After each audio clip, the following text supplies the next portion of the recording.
final couple of minutes of the countdown lives. Let's smoke some Cushington. Preparation of the James Webb Space I'm gonna launch it, bro. I'm gonna launch that shit.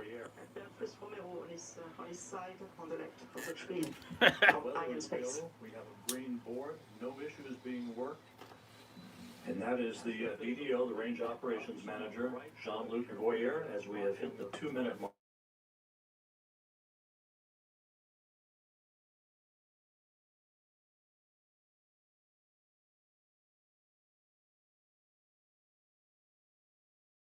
The flight will be in two phases. You will As see always the first here, part of the T-minus flight 2 minutes. during the Just solid go, rocket go booster in that phase. chat for launch. This That is will it. be the atmospheric T-minus part of the 2 flight, minutes. the atmospheric flight, and the trajectory will be driven by a different And thumbs up from Jean-Luc Voyer. All systems are go. We're inside a minute now. T-minus 50 seconds and counting. As you heard earlier, the Vulcan 2 engine will ignite. Turbo pumps will come up to flight speed for 7 seconds, and the command will be issued to ignite the solid rocket boosters. The James Webb Space Telescope will be on its way. 1 minute call. We're gonna go full screen for this. 1 minute count. T-minus 30 seconds and counting. 30 seconds, holy shit. Now, T-minus 50 seconds and counting. As you heard earlier, the Vulcan 2 engine will ignite. Standing by for terminal count. Pumps will come up to flight speed for 7 seconds, and the command will be issued to ignite the solid rocket Attention pour les décomptes finales. James Webb Space Telescope will be on its way. 9, 8, T-minus 35 seconds. 6, 5, This is happening, folks. Hit that like button. Here we go. 2, unité, top. Fair warning, headphone warning. If you're wearing And headphones, we have engine don't be start. allowed engine sound. T-minus 20 seconds. Countdown. GRP, décollage. Decollage, liftoff from a tropical rainforest to the edge of time itself. James Webb begins Yeah, the voyage to dude. the birth of the universe. 7, 6, 5. Fuck yeah. Through the clouds, 20 seconds into the flight. Good pitch program reported. Come on. Engine start. Trajectoire est nominale. Woohoo! Yeah! Vehicle performance is Yeah! from rainforest to the edge of James Webb. Shout out to James Webb. voyage back to the birth of the Ariane 5 rocket continues to fly uphill in nominal fashion. Oh, yes, baby. The flight, good pitch program reported. The rumble of the powerful Ariane 5 now being felt here in the control center. 3D animation. Vehicle performance We can is hear the nominal. noise and feel the vibrations here. You're right, Rob. Yeah, impressive. 13 kilometers in altitude, 7 kilometers downrange, traveling uphill about 0.6 kilometers per second. This is huge. Les paramètres à bord sont This is huge. This payload is precious. Trajectory reported to be nominal by Jean-Luc Voyer, the Range Operations Manager. You can see at the bottom of your screen, the yellow line is the trajectory plot, perfectly overlaid with the green line, which is the pre-launch trajectory. Downrange. This payload is so 141 precious. seconds into the flight, about We're gonna get 40 such seconds cool away photos, from dude. We're gonna get solid such rocket cool boosters. photos from this. We still got time to separation. We still got lots of Trajectory stuff to reported to be happen. nominal by Jean-Luc Voyer, the coming up on the 2-minute mark into the flight. You can see at the bottom of your screen, the yellow line is the trajectory plot, perfectly That's the overlaid threshold of with the acceleration, green line, which is not the the pre-launch deceleration. trajectory. 1 minute, Less 41 seconds acceleration. into Tous les the flight, paramètres à bord sont normaux. 40 seconds away from Everything is okay. shutdown of the solid Everything is rocket normal. boosters. 2 minutes, 15 seconds into the flight. When the Stand computer by for detects this separation of threshold, those boosters. Coming up on the 2-minute mark into the flight. Séparation des EAP. done. We have confirmation of solid rocket booster separation from Jean-Luc Voyer. It's coming at an altitude of 44 miles. Traveling 2 The Ariane kilometers a 5 and second. James Webb traveling almost 5,000 miles an hour. Everything is okay. We have about 1 minute, 5 seconds to go before fairing jettison. That'll be the next critical milestone. Booster burnout. This threshold. The Separation. fairing is there to avoid the satellite being exposed to high temperatures Confirmation and of also solid high rocket booster air separation from and Jean-Luc as soon as the Voyer. launcher Is coming at an leaves the altitude of atmosphere, 44 as is now miles. the case, The satellite does not need anymore to be protected, and Webb does not need anymore to be Les tabors protected. sont normaux. So each kilogram being very important for the performance of the launch, we are going to eject this no more useful fairing. The fairing is there to avoid the satellite being And let's exposed. go down to the floor in the Jupiter Control Center to Raphael Chevrier of Arianespace. Raphael, so far so good.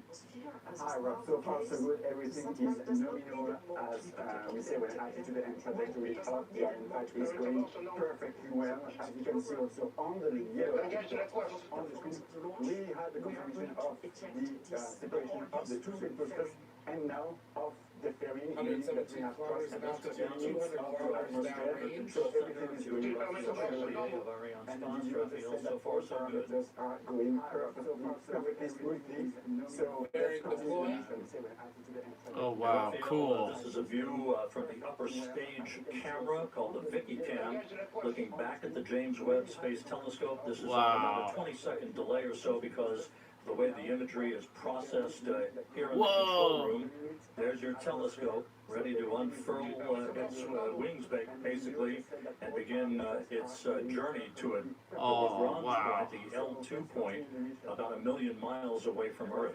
This is a view from the upper stage camera called the Vicky La Cam. trajectoire est nominale. Back at the James trajectory is nominal. The report from Jean-Luc Voyer, so because the way the imagery is processed here in the control room. There's your James telescope, Webb is ready exposed to unfurl, space. the liftoff time confirmed here in the Mission Control Center at 12:20 Greenwich Mean Time, 9:20 a.m. Peru time, 7:20 a.m. Eastern time. The Ariane 5 and James Webb, 181 kilometers in altitude, 450 La trajectoire est nominale. kilometers downrange from the launch site here in Peru. 400 kilometers downrange, currently The liftoff 175 time kilometers in confirmed here in the altitude. Mission Control Center at 12:20 190 Greenwich Mean kilometers, Time, 5 minutes, 12 490 seconds into the kilometers flight. out, 495, We have about 500, 3.5 in main stage 194 first stage, kilometers up, performance. 195, And again, you can see at the bottom of your screen the yellow plot line overlaid over the green line, meaning we are right on course, right down the pike, in a perfect trajectory so far for the Ariane 5 rocket. So Webb is fairing already. Once they're past that 100 kilometers, they don't need it. 5 minutes, 12 seconds into the flight. Telemetry data are now We received have about by the 3.5 minutes Galileo to go tracking station, in which is main close, stage, which is the close first to stage here, of where we are performance. in Kourou. Again, you can see at the bottom of your screen the It will yellow track plot line The overlaid launcher, over the green line. the ignition of its Meaning upper we stage, are right on course, right down the pike, and then in a we perfect have trajectory so far. the natal for the station Ariane in 5 Brazil, rocket. Les tabors sont normaux. Ascension in the, as you can see on the map, in the middle of the ocean, and the two last stations in Africa. Libreville and Malindi, one on the east coast, the other one on the west coast. And the one on the west coast, Malindi, you can see that the satellite will be, the telescope will be separated more or less over this Malindi station. This Malindi station will also acquire the telemetry data from the telescope. You can see both are green, Galileo and data on this animation. It means they are expected to 4.2 kilometers a receive data, second. and it was confirmed right now by the launch operations manager. Acquisition de télémétrie par la station Les Natales au Brésil. Just confirming now that telemetry is being processed through the Brazilian tracking station. The telescope is also processing telemetry through the tracking and data relay satellite system. As it moves further and further out into deep space, all of the telescope's telemetry and its imagery ultimately will be processed through the Deep Space Network in Goldstone, California. We passed the 7-minute mark into the flight. A perfect ride so far on the Ariane 5. We have about 1.5 minutes to go in the first stage performance. Once the main stage engine is commanded to cut off, it will be jettisoned, and just a few seconds after that, the upper stage engine will ignite, and it will be the workhorse for a 16-minute burn that will put James Webb into its preliminary orbit.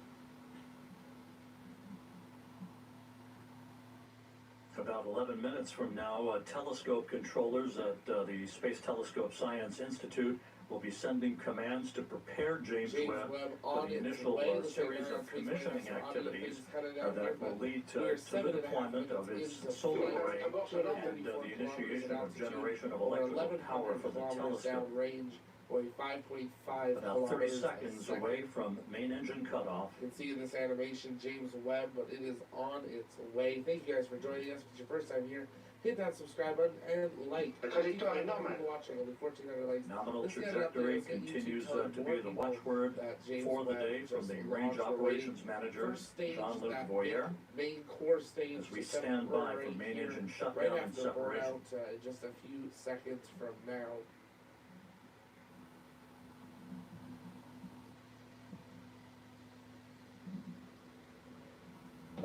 Extinction de l'EPC. Waiting for that burnout. For the day from the Range Operations Manager, Opération Jean-Luc EPC. Voyer.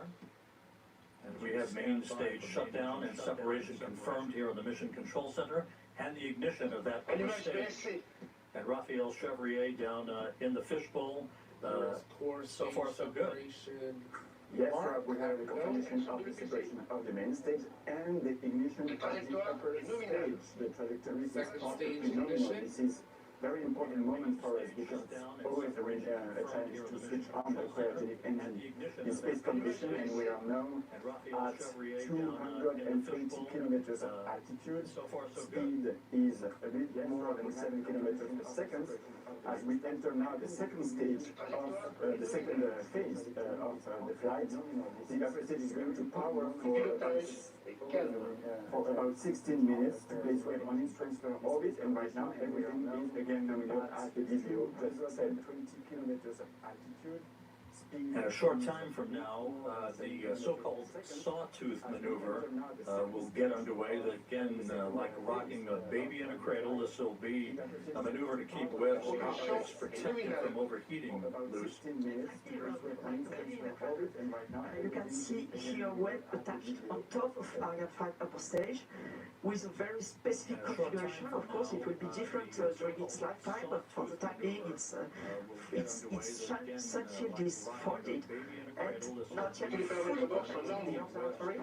Protected from overheating. A number of La propulsion est exhaustive nominale. studies have been performed by the mission teams in Europe, in the US, on the thermal conditioning inside the telescope and the way the rays of the sun would propagate and interact with sensitive equipment inside the telescope. The maintain this thermal conditioning is really key before separating this telescope. And in particular, we know that one face of the telescope cannot face the sun.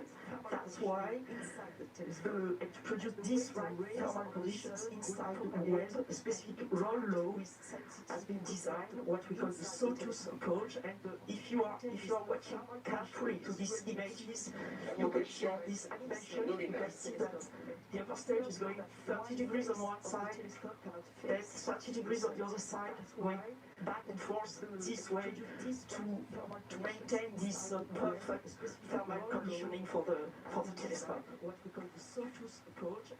It's worthwhile noting that after Webb separates from the upper stage of the Ariane 5 rocket, which So see a few continues to questions perform in in the excellent chat fashion, here. We got some coming time. up on the We got 12-minute 20 mark into the flight, we got another the 15 telescope minutes or so controllers until deployment will to be your taking James the Webb baton, if you will, from the mission controllers here in Peru. The first steps will be the opening of fuel valves, a pair of fuel valves, to start flowing fuel to Webb's onboard thrusters. They then will power on the valve drive electronics.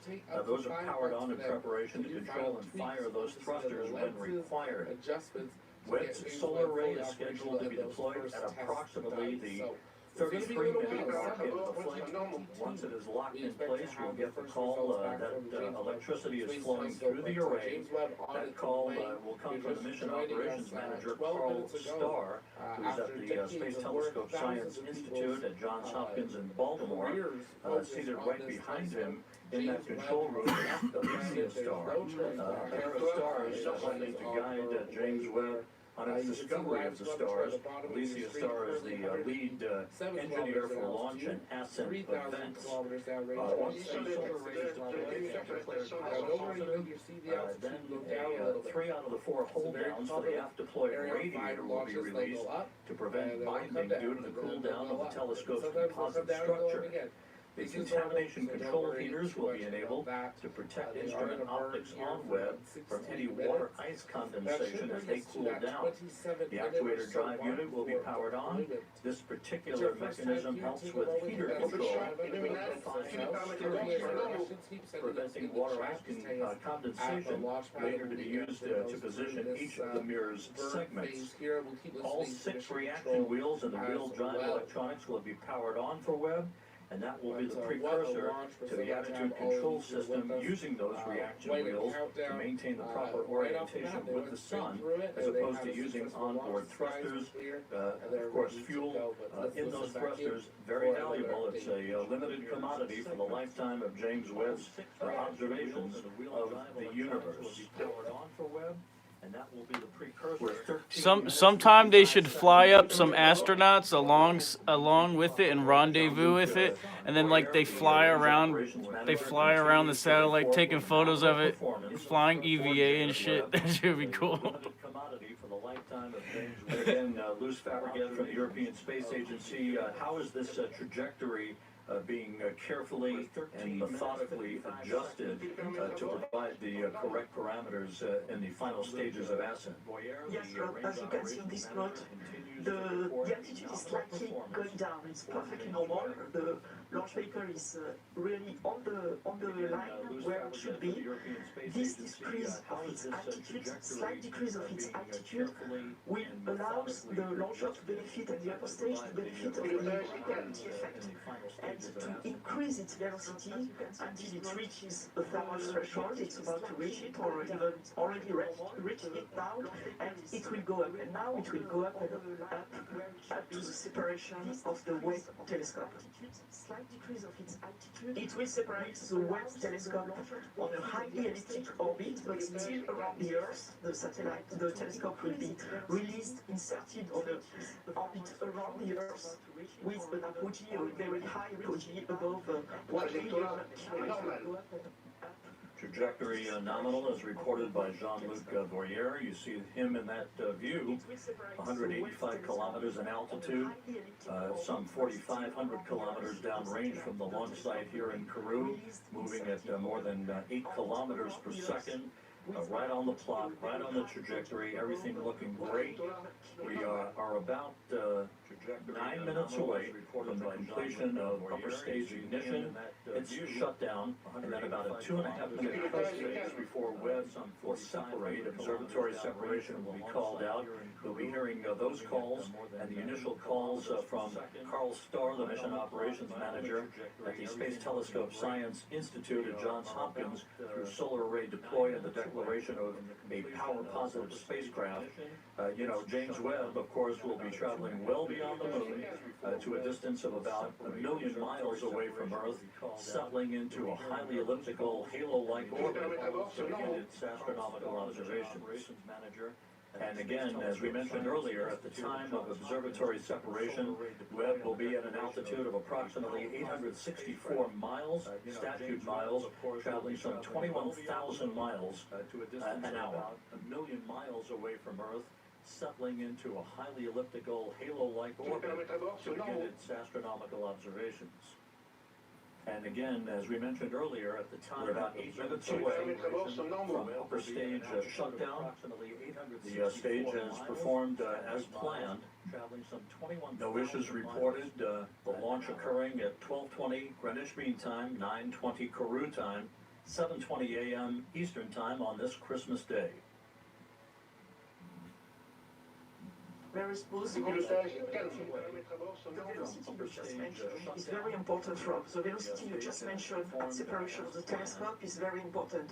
It will be slightly below, okay, I give it in kilometers per second, but it will be slightly below 10 kilometers per second, because it's important that the satellite, the telescope, is not inserted on an escape orbit. It will be placed on a terrestrial orbit so that there will be time for the early phase operations on and the commissioning of the telescope. And that will be, in fact, the upper stage that will leave this orbit and goes toward an escape liberation orbit. And of course, even though we're still in powered flight, the trajectory, the acceleration, the speed at which James Webb is going towards its preliminary orbit, all modeled in advance, and carefully choreographed to maintain as quiescent an atmosphere and environment around the telescope for its ultimate separation from the upper stage of the Ariane 5 rocket, This is awesome. which is about 6.5 minutes from now.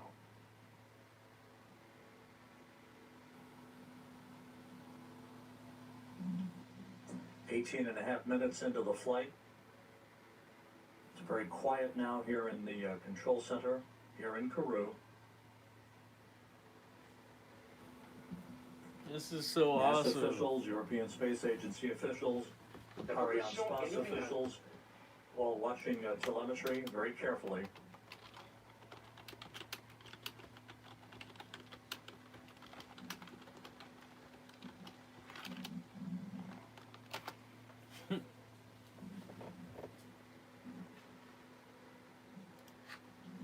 And as the upper stage continues to burn nominally and sheds fuel, the acceleration uphill for the James Webb Space Telescope continues to increase as we approach the 20-minute mark into the flight. Again, upper stage cutoff is scheduled at the 24-minute, 51-second mark into the flight, about 5.5 minutes from now.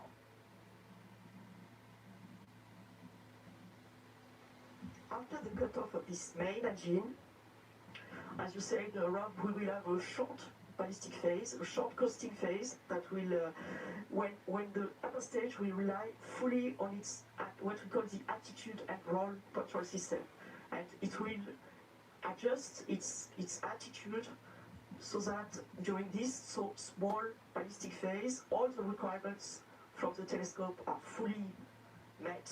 And that at the separation, when there will be the separation, the conditions will be very smooth and as requested for the telescope.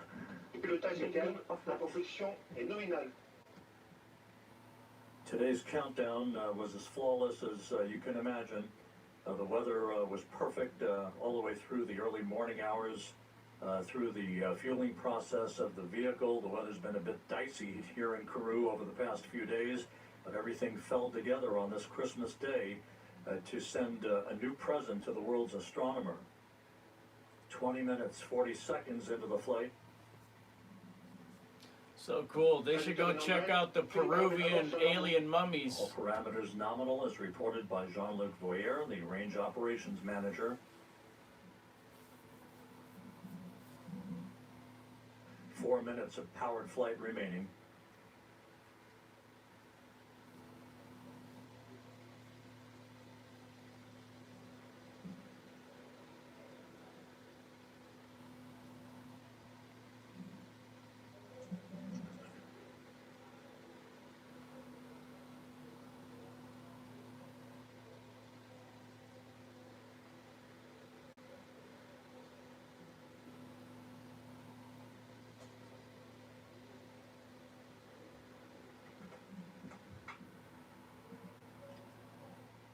The telemetry of the launch vehicle is acquired for the time being by the Libreville tracking station on the western coast of Africa.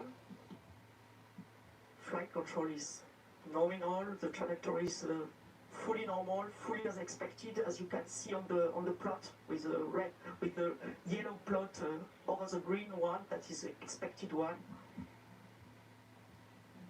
22 minutes into the flight. Less than 3 minutes of powered flight remaining. Pilotage est calme. Smooth flight control.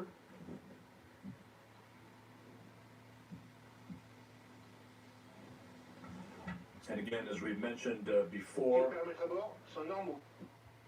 everything nominal reported by the range operations manager. As we've mentioned before, Acquisition de la this is a télévision à la long station ride Humaine uphill au Kenya. for the James Webb Space Telescope to put it at the proper position in the sky so that it can escape from the Earth basically head beyond the moon towards its final orbit for its commissioning activities that will be the dominant feature of all of the operations from the Space Telescope Science Institute over the course of the next several weeks.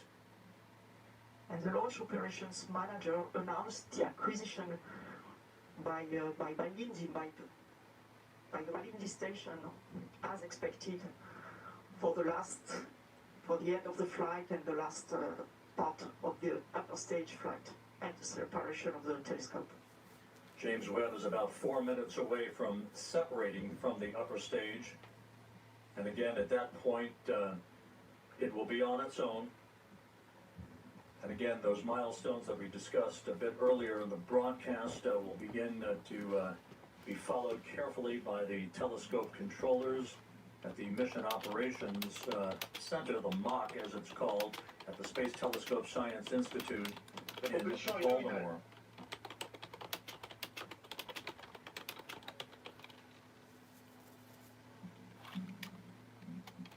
One minute of powered flight remaining.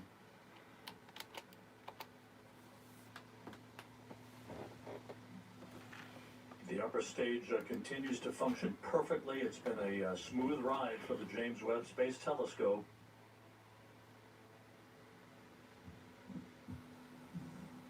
Trajectoire nominale.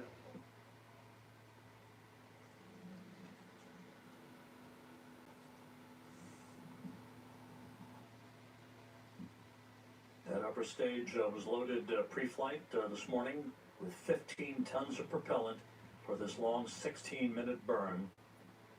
Now about 30 seconds away from upper stage cutoff.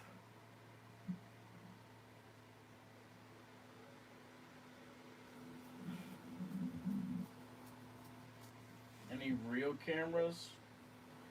I want to see real cameras of Earth. I want to see what Earth looks And like. we're standing by for upper stage shutdown and the cutoff of the upper stage engine. I want to see what Earth looks like from the cameras on it. Inspection ESC.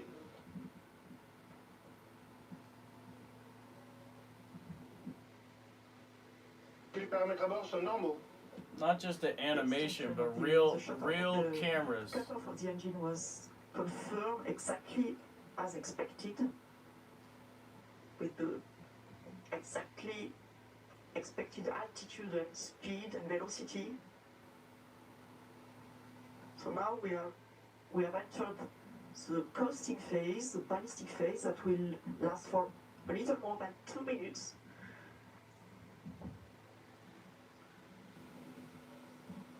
And the telescope controllers in Baltimore confirming that all of the function parameters for the James Webb Space Telescope have been loaded on board the telescope.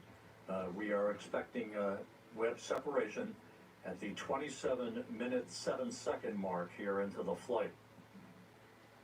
Just over a minute from now, Springs will gently push Webb away from the upper stage of the Ariane 5. As it moves further and further away from the upper stage, there'll be what we refer to as a collision avoidance maneuver. Yes, Rob, exactly. The springs already will give some distancing, of course, between the two objects, between the telescope and the upper stage.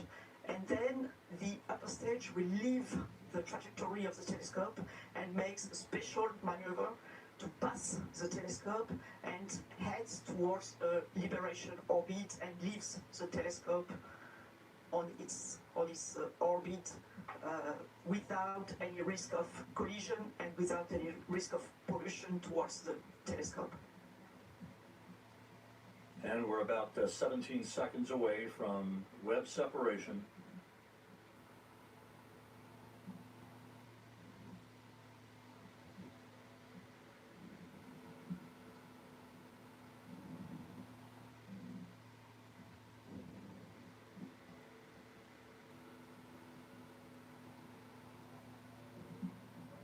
Séparation Webb Space Telescope. Go Webb!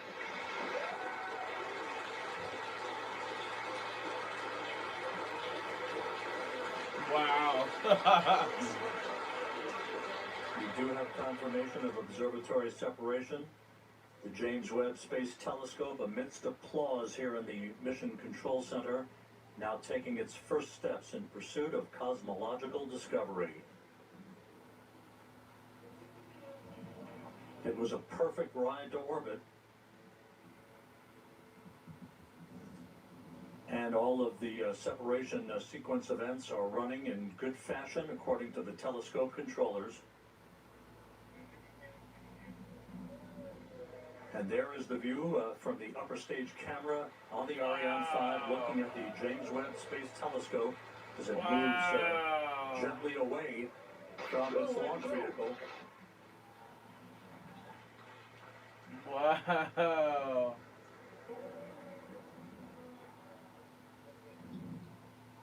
Fantastic pictures of this telescope. Go Webb, go Webb. Yes, go Webb. Oh, wow. Ironically enough, as we marvel on this view from the upper stage camera, this will be humanity's last view of the James Webb Space Telescope. That as it is moves so to its cool. place about 1 million miles away from Earth. Yes, you're right, Rob. Impressive, fantastic pictures. Now we'll be hearing shortly from the Mission Operations Manager at the Space Telescope Science Institute, Carl Starr, who will be calling out the procedures Into the that will deep lead, space. to the That's so deployment cool. Look of at that. Look at Webb's how solar black. array. Look how black the space is. That's so cool. Look at how beautiful the Earth is in the satellite. That's awesome, dude. That's so cool. Oh my gosh. Down in the fishbowl where there is jubilation, let's go to Freaking Raphael awesome. Chevrier of Ariane Spas. Wow. And before we do that, Raphael, a bit earlier than planned, there is the solar array having been deployed. James Webb It's now so has bright. its array out. It looks like a As we star stand by itself. for confirmation that it is power positive. Wow. Holy moly, it's powerful.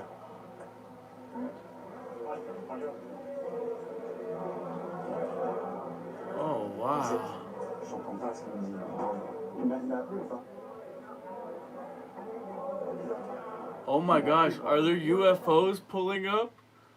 Oh my god, there's aliens pulling up. And there it is. There's your critical call. Are those aliens? James Webb not only has legs, but it has Oh my power. god, those are the aliens. Begins, Oh shit. commissioning activities That was to follow. awesome. With that, let's go down to the floor in the fishbowl. That was awesome. Raphael Holy Chevrier shit, of dude. Ariane Spas. We were just talking about the aliens. We have witnessed the confirmation that Ariane 5 have Wow. into space. The upper stage is now being placed on a safe escape orbit around the sun, but honestly, I've got to tell you that these images are absolutely incredible, and well, it may be the end of the mission for Ariane Space, but it's only the beginning of the journey for Webb. It's now on its way to the Lagrange point. Congratulations to all the team involved in the flight.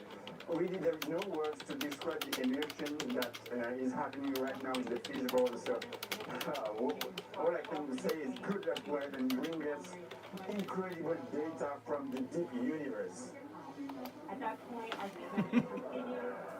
Well, Raphael, Santa Claus. on They got a Santa Claus. Orbit from the Ariane 5 out of Kourou here today. A view here in the Space Telescope Science Institute. Their work just beginning on a new era of scientific observations. Luce Fabregat, it was a smooth ride to orbit. Everything went by the book, almost like a simulation, without any problems. And we thank you for all of your insight throughout the course of the day.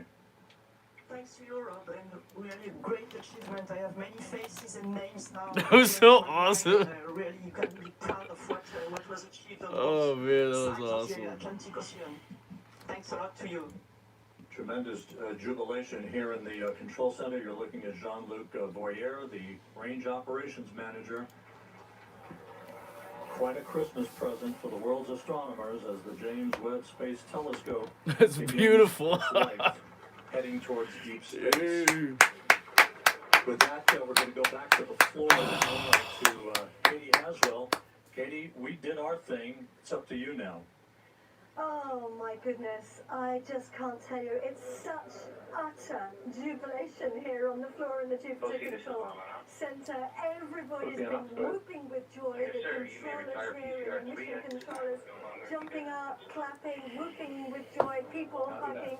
And I have to say, my throat was caught as I saw the glimpse of sunshine on Webb solar panels as we watched it heading out into space on its journey to its working zone. It's going to take about 6 months before we start getting That was so awesome. from Webb. Of course, the teams have got a huge amount to do before we get to that, and our best wishes with all those teams in Baltimore. I want to get some reaction. Right now, everybody's talking and hugging each other because they're feeling so excited, and I totally understand that. Let's start though. That should be like to the NASA administrator, Bill Nelson. That should be like an ad for solar power, like show the power of the sun like reflecting off of it and becoming like so powered and charged. It's amazing.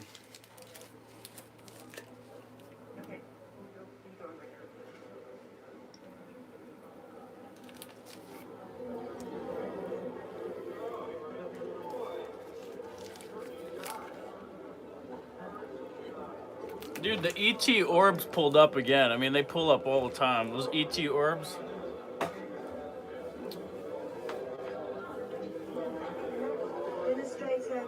This shit was dope, dude. The ET orbs pulled up. That was amazing. They showed the awesome Earth and then like, oh man, it was so cool. The mission controllers have done a fantastic job. It was an utterly flawless launch. From the European spaceport here on the equator in the Amazon rainforest. Hoping to go over now to NASA Administrator Bill Nelson to get some reaction from him. Very good, man. Very good.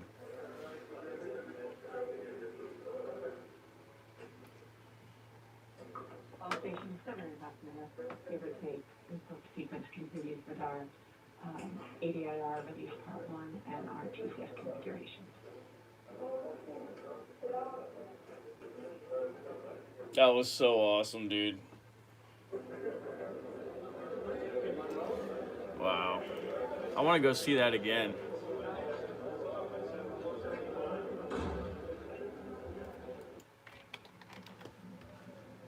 And there is the view from the upper stage camera on the Ariane 5 looking at the James Webb Space Telescope as it moves gently away from its launch vehicle.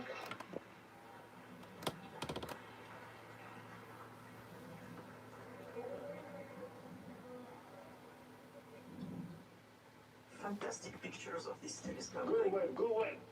Yes, go Webb. Ironically enough, as we marvel on this view from the upper stage camera, this will be humanity's last view of the James Webb Space Telescope as it moves to its workplace about 1 million miles away from Earth. Yes, you're right, Rob. Impressive, fantastic pictures. Yeah. Now we'll be hearing shortly from the Mission Operations Manager of the Space Telescope Science Institute, Carl Starr, who will be calling out the procedures that will lead to the deployment of Webb's solar array. Wow, look at the Earth. That is so cool. Oh, the solar panels coming out. Look at that. And down in the that's so fishbowl, cool, where there is dude. jubilation, let's go to Raphael Chevrier of Arianespace. And before we do that, Raphael, Please, a God, bit show us the earlier high than power. planned, but there is the solar array having See the been high power deployed. of the sun and the solar James Webb power. now has its array out as we That's so stand by for amazing. confirmation that it is powered. Oh, up. wow. Oh, wow. Hey, Rob.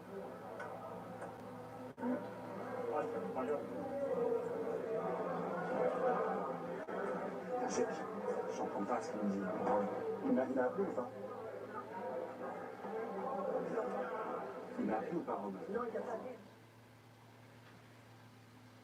Oh, the aliens And pulled there up it to is. say There's hi. your critical call. James Webb not only has legs, but it has power. as it begins its journey and the commissioning activities to follow. And with that, let's go down to the floor in the fishbowl and Raphael Chevrier of Ariane Space. This is it. We have witnessed the confirmation that Ariane 5 has safely delivered Webb into space. The upper stage is now being placed on a safe escape orbit. That was so awesome, dude. Honestly, I've got to tell you that these images are absolutely incredible, and well, it may be the end of the mission for Ariane Space, but it's only the beginning. The upper stage will leave the trajectory of the telescope and make This is so cool. We just had an alien contact. the telescope. We're having an alien contact right now. Orbit and leaves the telescope on its There is an orbit, alien contact right now, dude. Without any risk of collision and without any risk of pollution towards the telescope. And we're about 17 seconds away from Webb separation.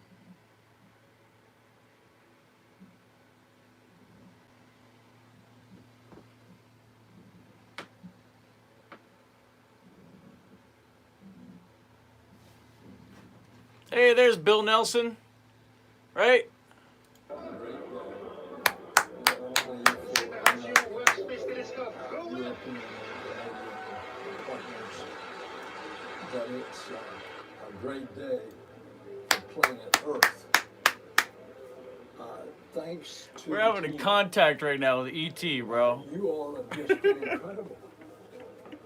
And over 3 decades, Edgar Mitchell told us about the aliens, man. telescope that is now going to take us back. Prime in Minister time. Paul It's a Hellyer, time machine. Galactic Federation, It's bro. going to take us back to the very beginnings of the universe. Wow. We are going to discover incredible things that we never imagined. Wow. And isn't that typical of this team? Where the impossible comes possible. I can't thank you enough on behalf of a grateful United States government. I can't thank our partners in Europe and Canada enough. The French launch team, the Ariane Space, the flawless perfection of the vehicle. And now we have to realize there are still innumerable things that have to work, and they have to work perfectly. 344 of them. But we know that in great reward, Go Webb. there is great risk. Bill Nelson's awesome, or whatever his name That's is. what this business is all about. And that's why we dare to explore. This The guy's Webb cool, man. Space Telescope is very much a part of that exploration. It's significant that we had the delays, and it kept us all the way to today, Christmas Day, when others long ago peered up into the sky and saw stars. But it's also another millennia before that a shepherd grazing his sheep would look up at the night sky. He became a poet, and he penned the words, "The heavens declare the glory of God, the firmament shows his handiwork." The aliens are here. That shepherd, that poet, became king. And those immortal words in Psalm 19 encapsulate the expressions. The aliens we have pulled up, today. bro. The aliens pulled up. The handiwork of God as we peer back in time. Over 13 We summoned the billion aliens, years ago, bro. capture the light from the very beginning of the creation. Some of the aliens with the lasers, the burning lasers and the really bright lights. My congratulations to NASA. That solar panel, when that opened, that was a really bright light to attract them. That was really good. Go, James. That was a Webb really good one. Space Telescope. God bless you, and God bless planet Earth.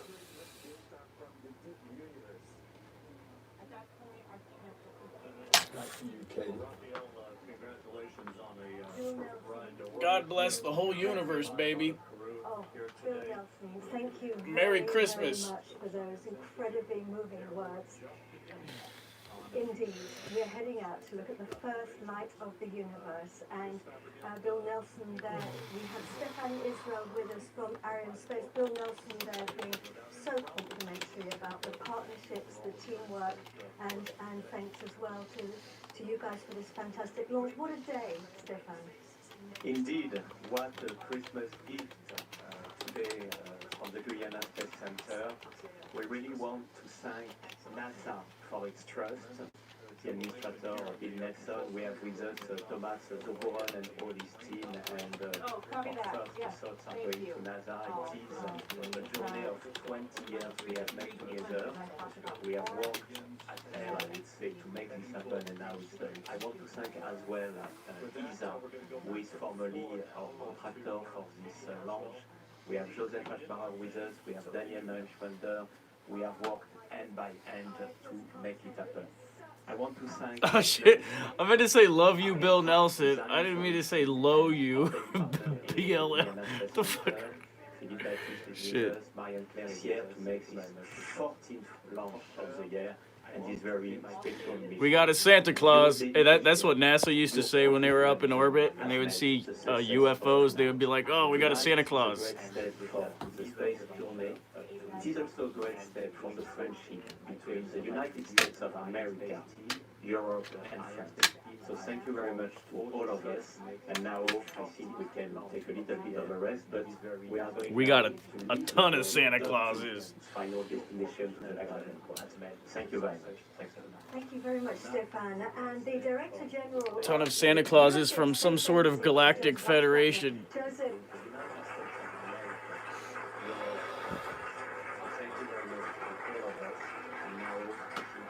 So Merry Christmas to everyone, and we have delivered a Christmas gift today to humanity, to people, to NASA, but also to all the people in this world, because with this James Webb Space Telescope, we are really enabling new science, new excitement, but also really rewarding all the engineering and all the effort that has gone into it, and I'm really grateful for this success we have delivered.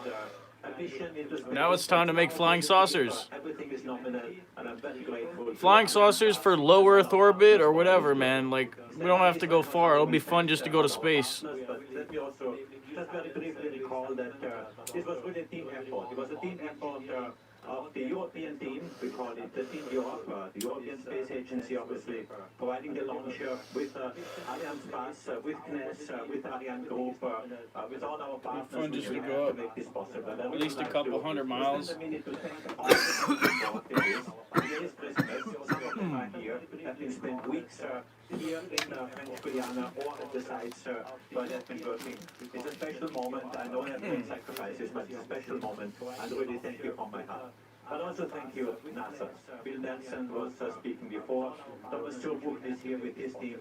Fantastic cooperation, and this cooperation between NASA and the European team is really exemplary. Yeah, this is awesome. Big This is thank very you, cool. Thomas and your people for what you have done together with us, that you have entrusted this precious spacecraft to us, which we could deliver. And I'm so happy today, I can tell you, this is a very special moment. It's very nerve-wracking.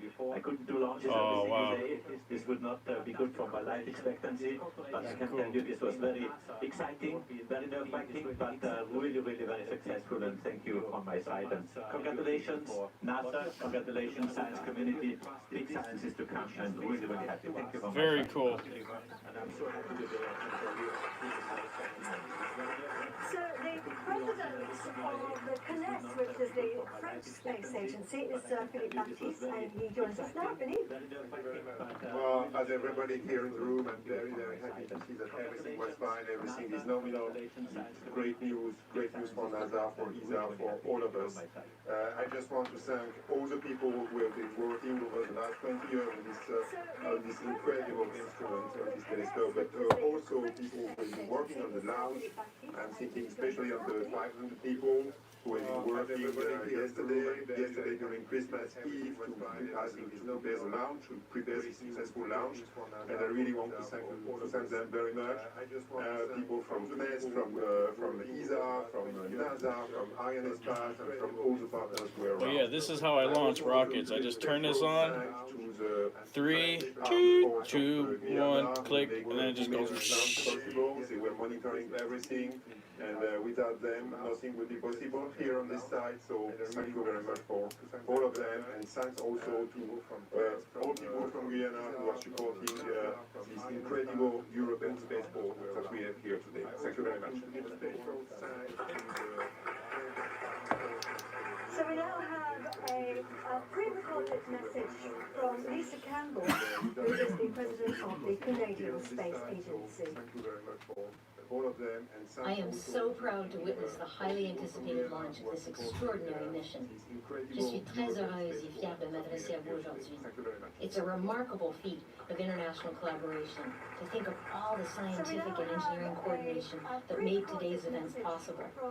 In fact, Webb is the result of close to 25 years of planning and development with our international partners.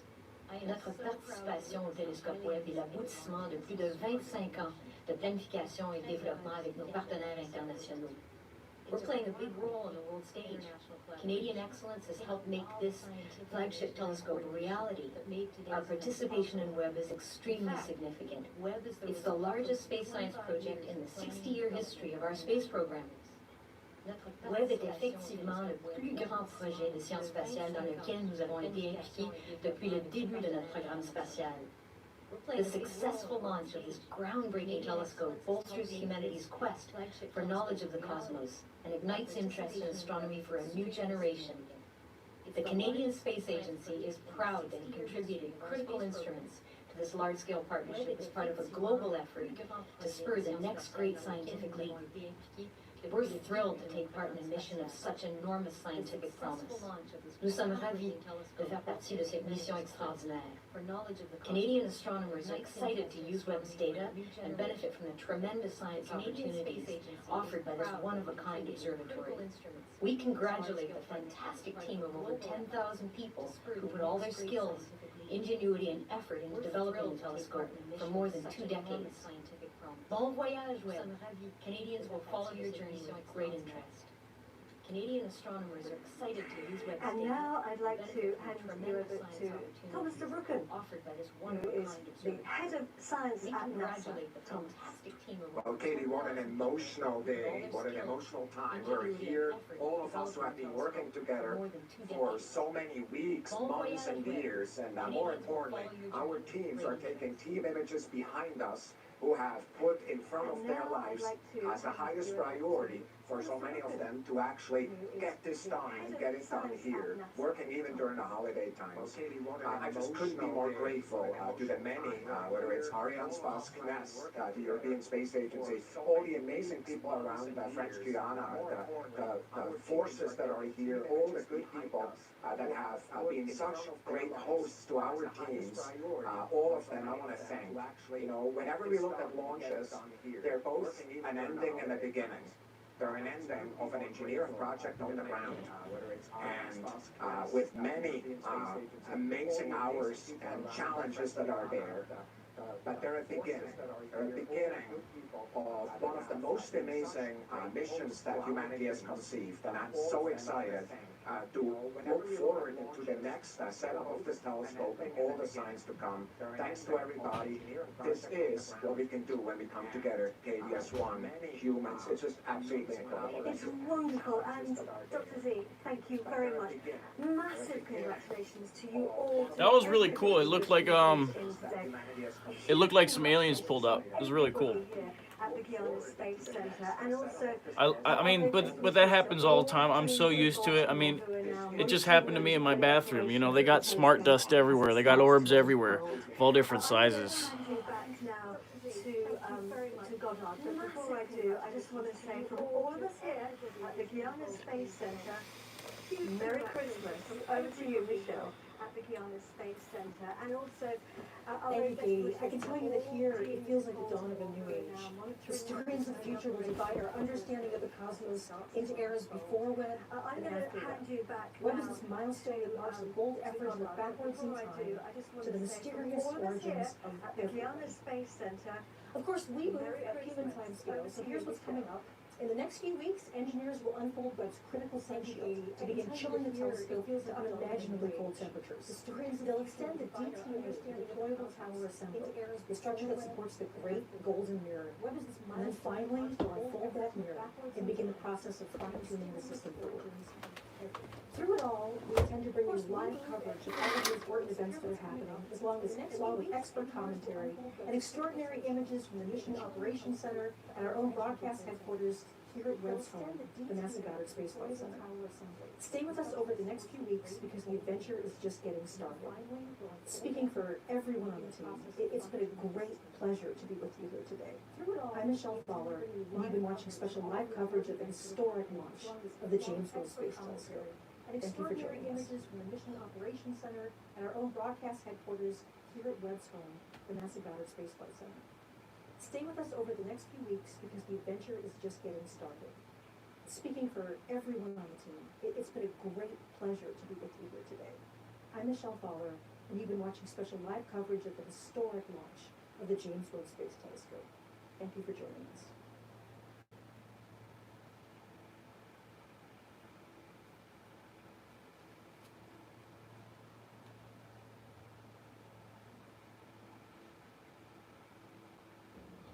And just like that, they are done. James Webb on its way to, its new home.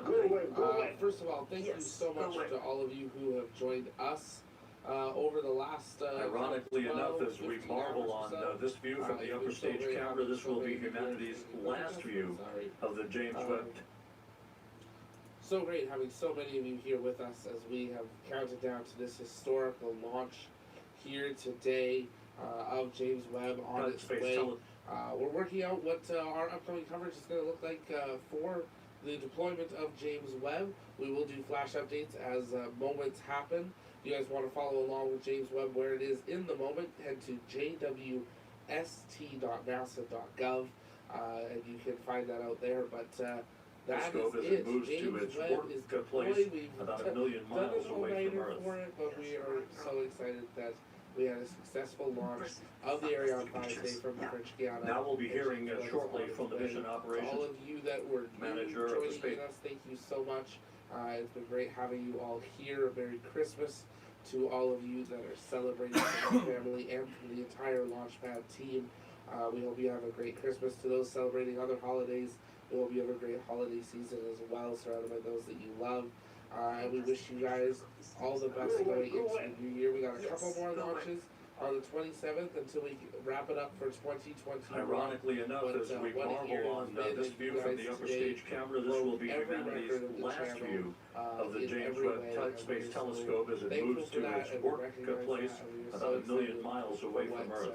2021 is laid as a foundation for us to go into 2022. But that's going to now we'll be hearing for us shortly here from the today. Mission Operations This is your Manager first of the time Space here, my name is Telescope Zach. Science I'm Institute, at the Carl Launchpad. Starr, Launchpad who is will our be mission to calling cover out its the explorers procedures around the world. that will And we lead believe to the that space is deployment better of together. Webb's We always solar invite you to array. be active in our chat. Join us on our Discord. Totally free to join. We'll be hanging out in there for probably a little bit as a post show. Check out our shop. The link's pinned to the top to get your limited edition James Webb launch commemorative apparel. Down in the fishbowl where there is jubilation, let's go to Raphael Chevrier of Ariane Spas. Signing off from the Launchpad studio. Go Webb. Go Ariane 5. And before we do that, Raphael, we'll see you next time. a bit earlier than planned, but there is the solar array having been deployed. James Webb now has its array out as we stand by for confirmation that it is power positive.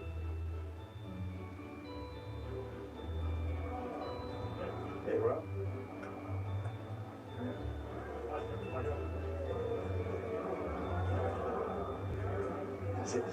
J'entends pas ce qu'il me dit. Il m'a appelé ou pas? Il m'a appelé ou pas? And there it is. There's your critical call. James Webb not only has legs, but it has power as it begins its journey and the commissioning activities to follow. And with that, let's go down to the floor in the fishbowl and Raphael Chevrier of Ariane Space. This is it. We have witnessed the confirmation that Ariane 5 have safely delivered Webb into space. The upper stage is now being placed on a safe escape orbit around the sun, but honestly, I've got to tell you that these images are absolutely incredible, and well, it may be the end of the mission for Ariane Space, but it's only the beginning of the journey for Webb. It's now on its way to the Lagrange point. Congratulations.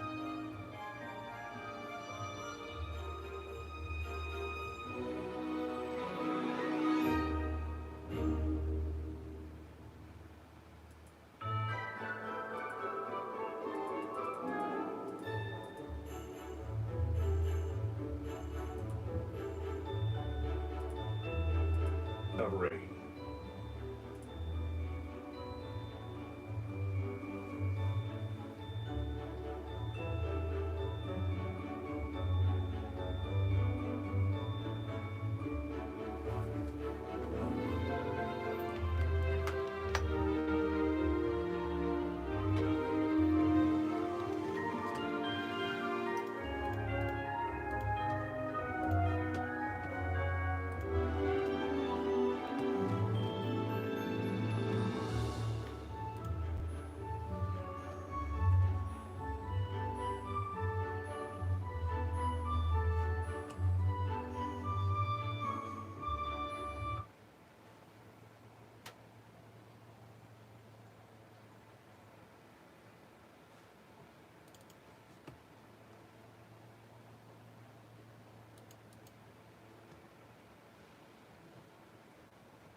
Why is it glitching both fucking screens in? Jesus.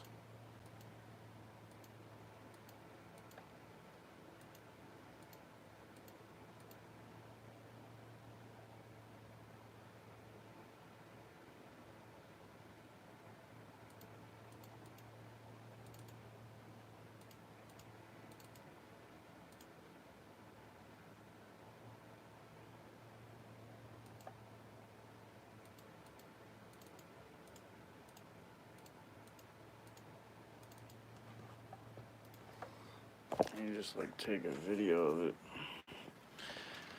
Let me right here. Oh wait, I need to plug my internet back in.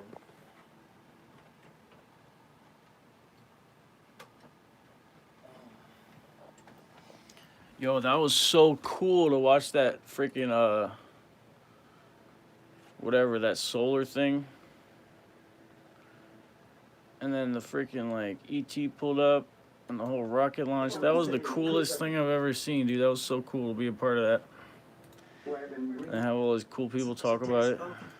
As it moves gently away I'll try to from show this that. launch vehicle. These last view of the James Webb Space Telescope as it moves to its workplace about 1 million miles away from Earth. Yes, you're right, Rob. Impressive, fantastic pictures. Yeah. Now we'll be hearing shortly from the mission operations manager of the Space Telescope Science Institute, Carl Starr, who will be calling out the procedures that will lead to the deployment of Webb's solar array. The ET pulled up. We'll show it on this one.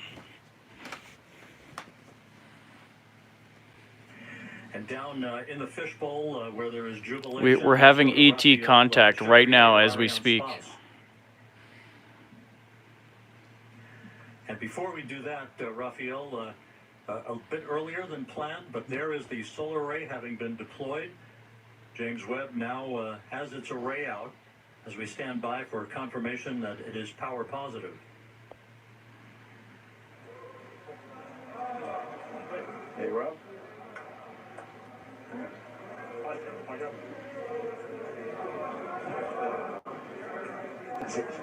J'entends pas ce qu'il me dit. Il m'a appelé ou pas? Il m'a appelé ou pas, Rob? Non, il t'a pas appelé. And there it is. There's your critical call. James Webb not only has legs, but it has power as it begins its journey in the commissioning activities. ET's just fucking pulled up. That, let's go down to the floor in the fishbowl, and Raphael. That's why they cut down there. This is it. We have witnessed the confirmation that Ariane 5 has safely delivered Webb into space. The upper stage is now being placed on a safe. And it says they're in Peru. That's where the freaking alien mummies are. Or at least where we found some. Incredible, and well, it may be the end of the mission for Ariane space, but it's only the beginning. It's not the end of the mission. Yeah, this is just the beginning. I wish they would share more of what they have with us. No words to describe the immersion that is happening right now in the fishbowl. So all I can say is good luck, Webb, and bring us incredible data from the deep universe. They're cutting down here because we're having ET contact right now with like a shit ton of orbs. From the Ariane 5 out of Peru here today. A view here in the Space Telescope Science Institute. I was just telling NASA about Edgar Mitchell, and he was telling me about the aliens. And then they see all this stuff. I think it totally confirmed their suspicions. By the book, almost like a simulation without any problems. And we thank you for all of your insight throughout the course of the day. Thanks to Europe, and really a great achievement. I have many faces and names now coming up to my mind, and I really I have a Belgian waffle. What was achieved on both sides of the Atlantic Ocean. Thanks a lot to you. Tremendous jubilation here in the control center. You're looking at Jean-Luc Voyer, the range operations manager. Quite a Christmas present for the world's astronomers as the James Webb Space Telescope begins its life, heading towards deep space. Dude, that's so cool. With that, we're going to go back to the floor now to Katie Haswell. I wish we could watch more of what's going on up there. Oh my goodness, I just It's can't too tell bad they you, don't want it's to share. such Utter jubilation here on the floor in the Jupiter Control Center. Everybody's been whooping with joy. The controllers here and the mission controllers jumping up, clapping, whooping with joy, people hugging. And I have to say, my throat was caught as I saw there, the glimpse of sunshine on Webb solar panels as we watched it heading out into space on its journey to its working zone. It's going to take about 6 months before we start getting our deep space observations from Webb, because the teams have got a huge amount to do before we get to that, and our best wishes with all those teams in Baltimore. I want to get some reaction. Right now everybody's talking and hugging each other because they're feeling so excited, and I totally understand that. Let's start though by going over to the NASA administrator, Bill Nelson.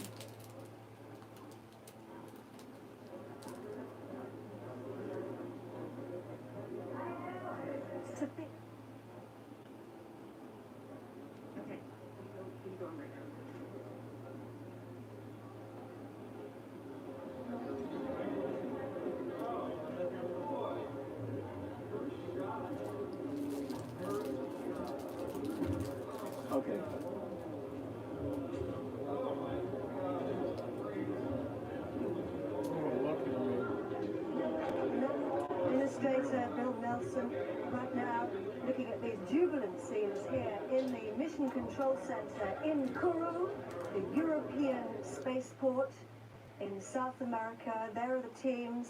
The mission controllers have done a fantastic job. It was an utterly flawless launch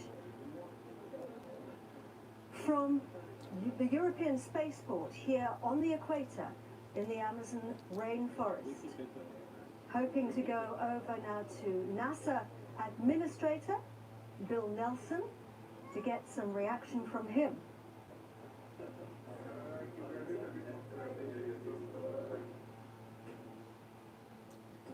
All stations 7.5 minutes, give or take, and so sequence continues with our ADIR release part 1 and our TCS configuration. Waffle.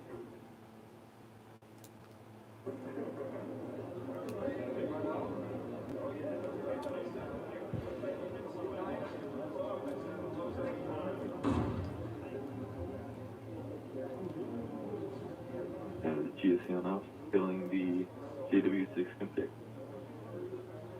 Love you, John Johnson. You're the cutest. You know that?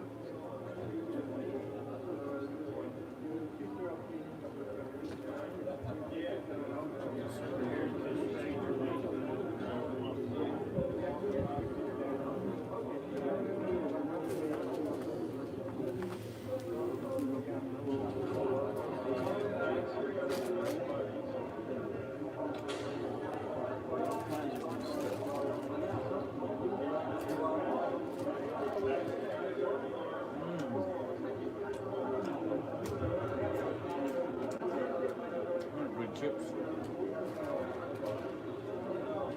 I've always loved bugles. Those are good.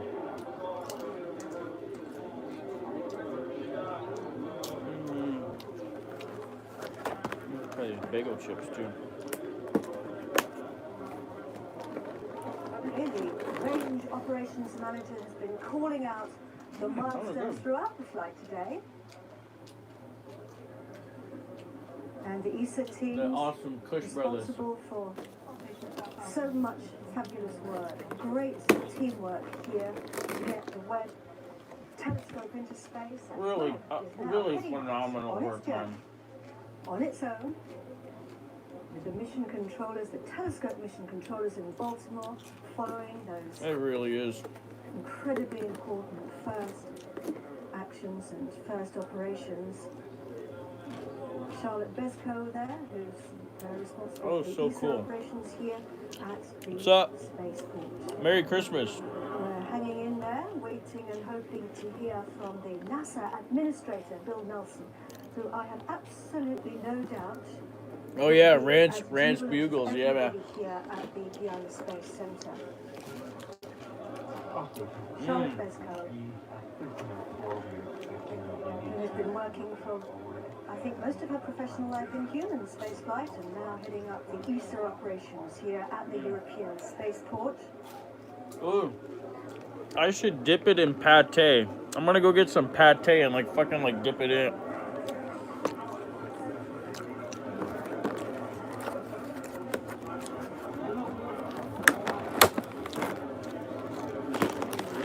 These are good.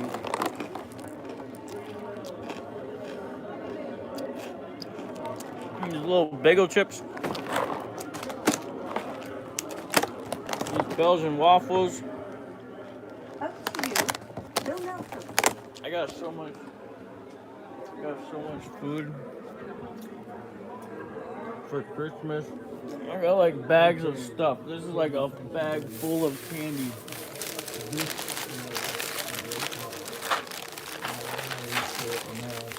I got another bag, huge bags of candy. Our partners, I got just but it's a great day. so much shit. Thanks to the team.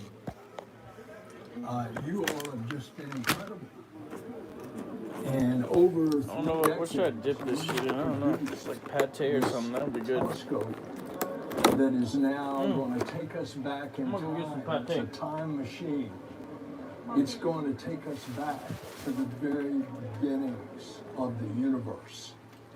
Dude, heck yeah, dude. We That's are what I'm going talking to about with NASA. discover incredible things that we never imagined. Yeah, man. And is it that typical of this team, where the impossible Heck yeah. possible? The impossible becomes possible. I Yes, can't heck thank yeah. you And the enough. freaking aliens pulled up. A grateful. You think it's not gonna happen, then all of a sudden there's. Oh shit, I forgot. Oh my god, I forgot.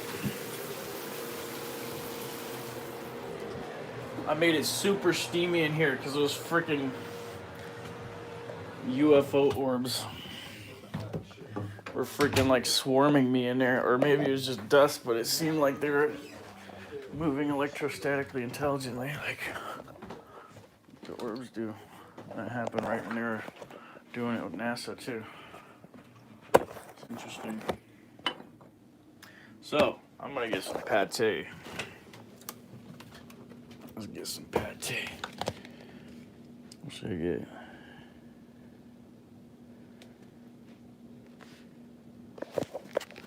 Should try one of these.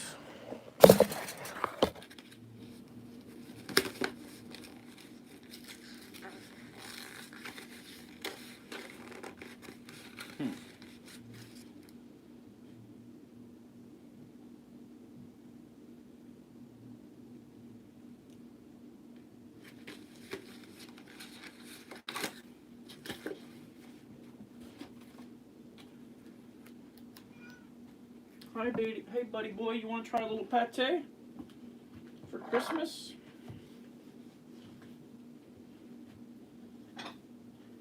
Ooh, I bet he would like some pate.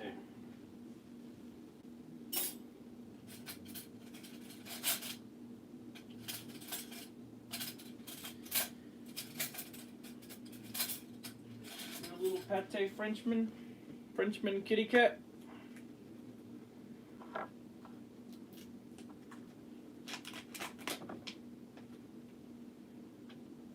Okay, so, want to try a little pate, John John?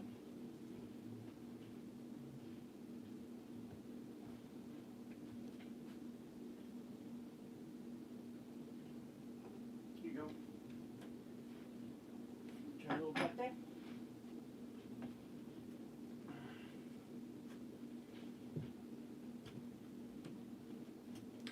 I'm going to try a little bit of this. What else should I have? Nesquik, Frappuccino, Pepsi, or I have a grapefruit LaCroix.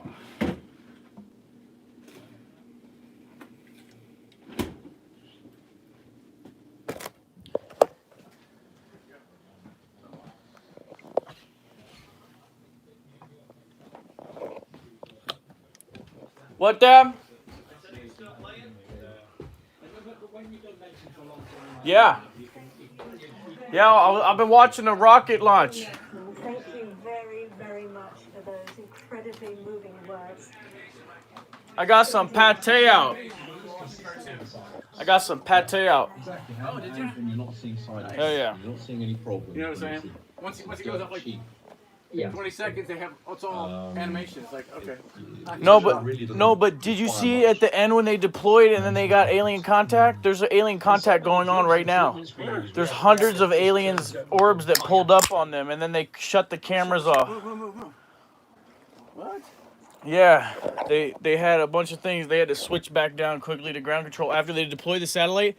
Then they turned on the solar panels that was reflecting the light of the sun, like as bright as the sun. You'll see. Move yourself. It's amazing. I'm trying to see it. It was here on my front page before. It was like reflecting it like a space blanket. Super reflective. Yeah, dude. I asked them if they could show the cameras facing Earth from up there with it, the actual cameras. Okay, where was it? Tell me where it was. It was near the end before they shut down going back to the ground. Just like, yeah, right there. Right around there. No, a little bit forward. Bit forward. Oh, forward, okay. before they, yeah, right here.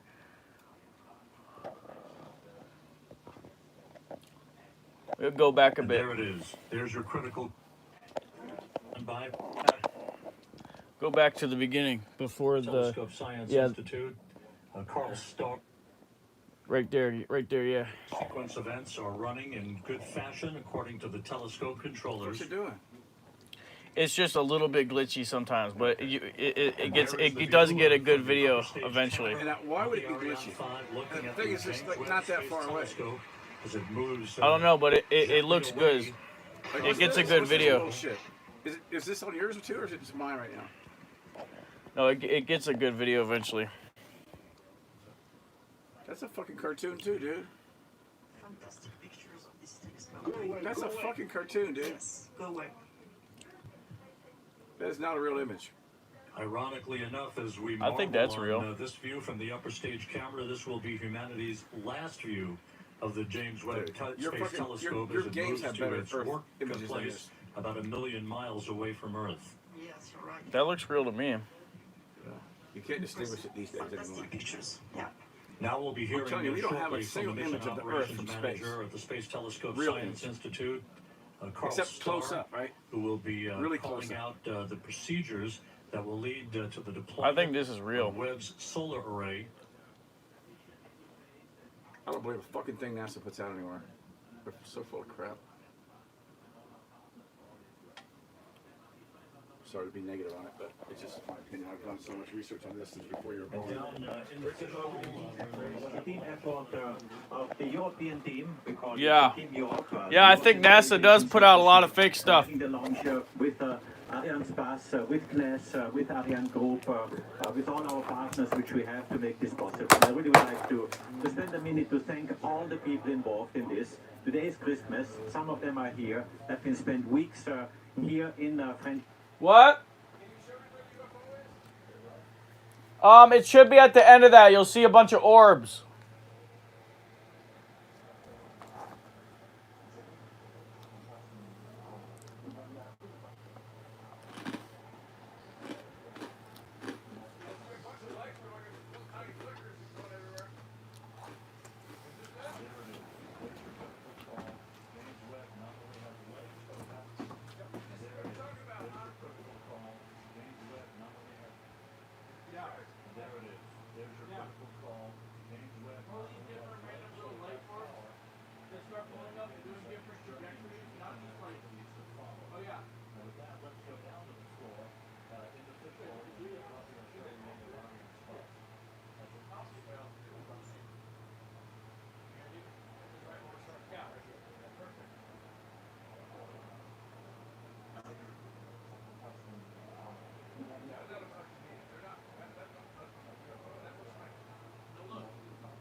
Really cool photos. Huh?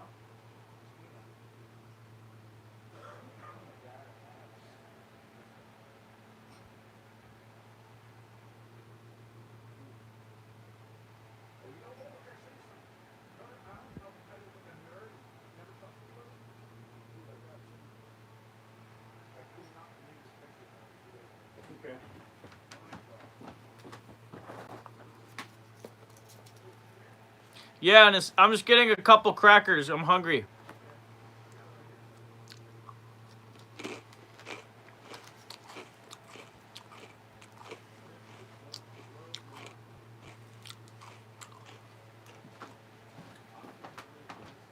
Okay.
He's a lucky kid.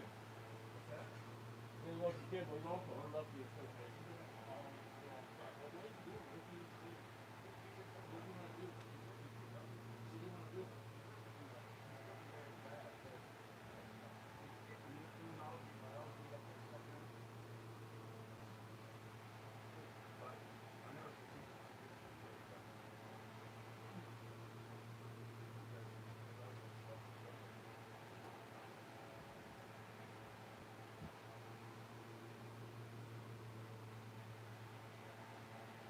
Well, that was a fun rocket launch. You didn't tell me you were part of that.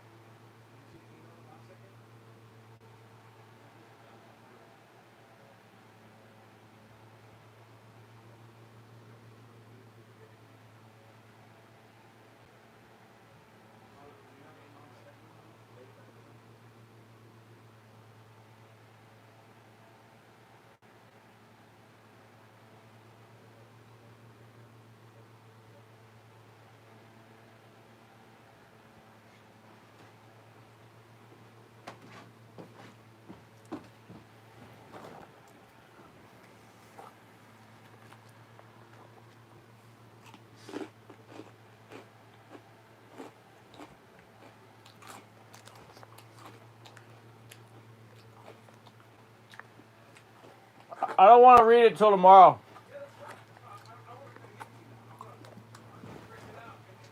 Or in a few days. No, you don't need to print it out.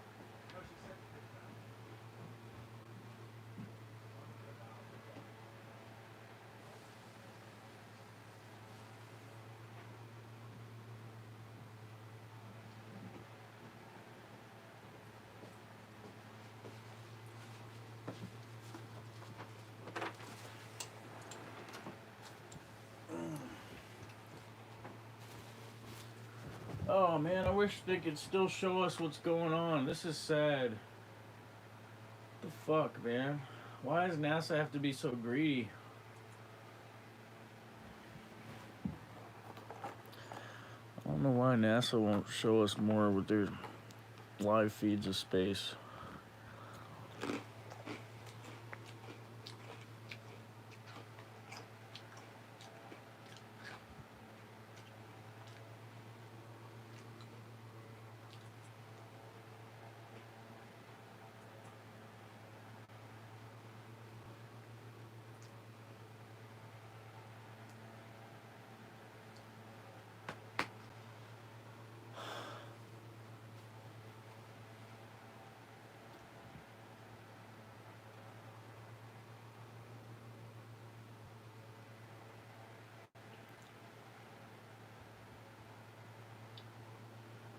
It's too bad that they're not showing us anything. I don't know. I feel sad. I feel like NASA's just leaving us all out.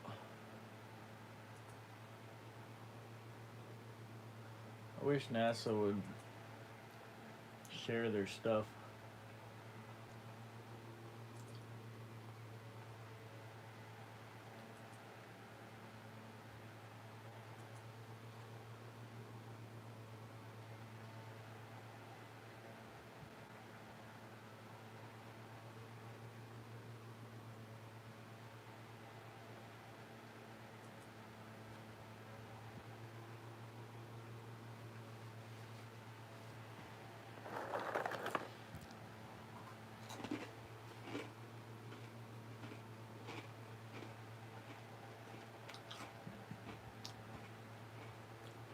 Why don't they ever, man?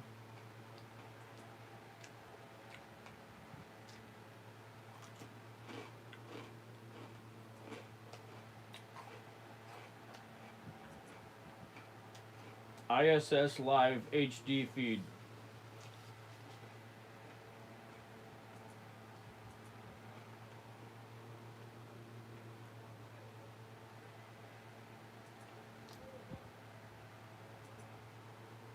What?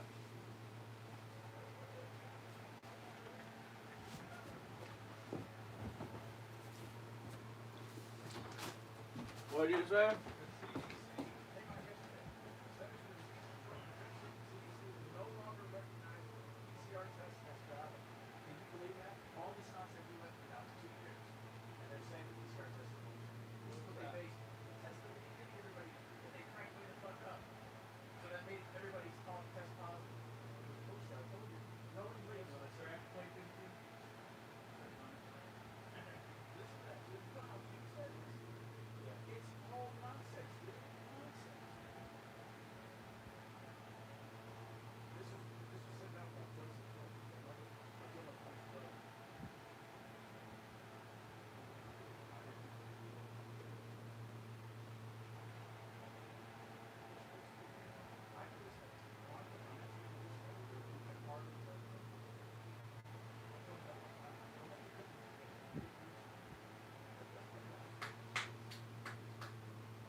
I'm scared to get involved. I don't want to talk about it. I don't ever want to talk about it.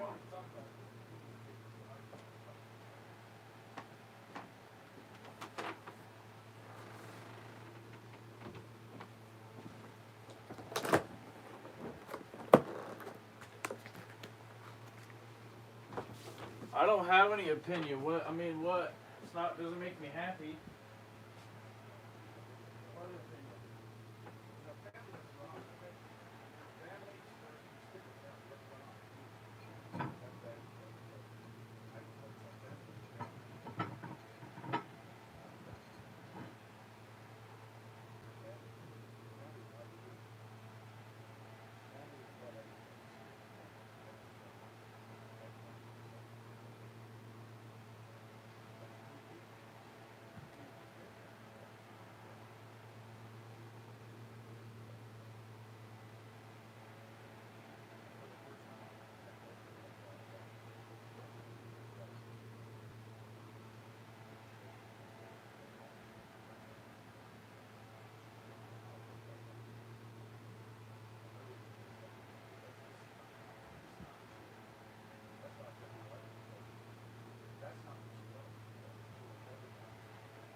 Yeah, I never will be for the vaccine. It's unsafe.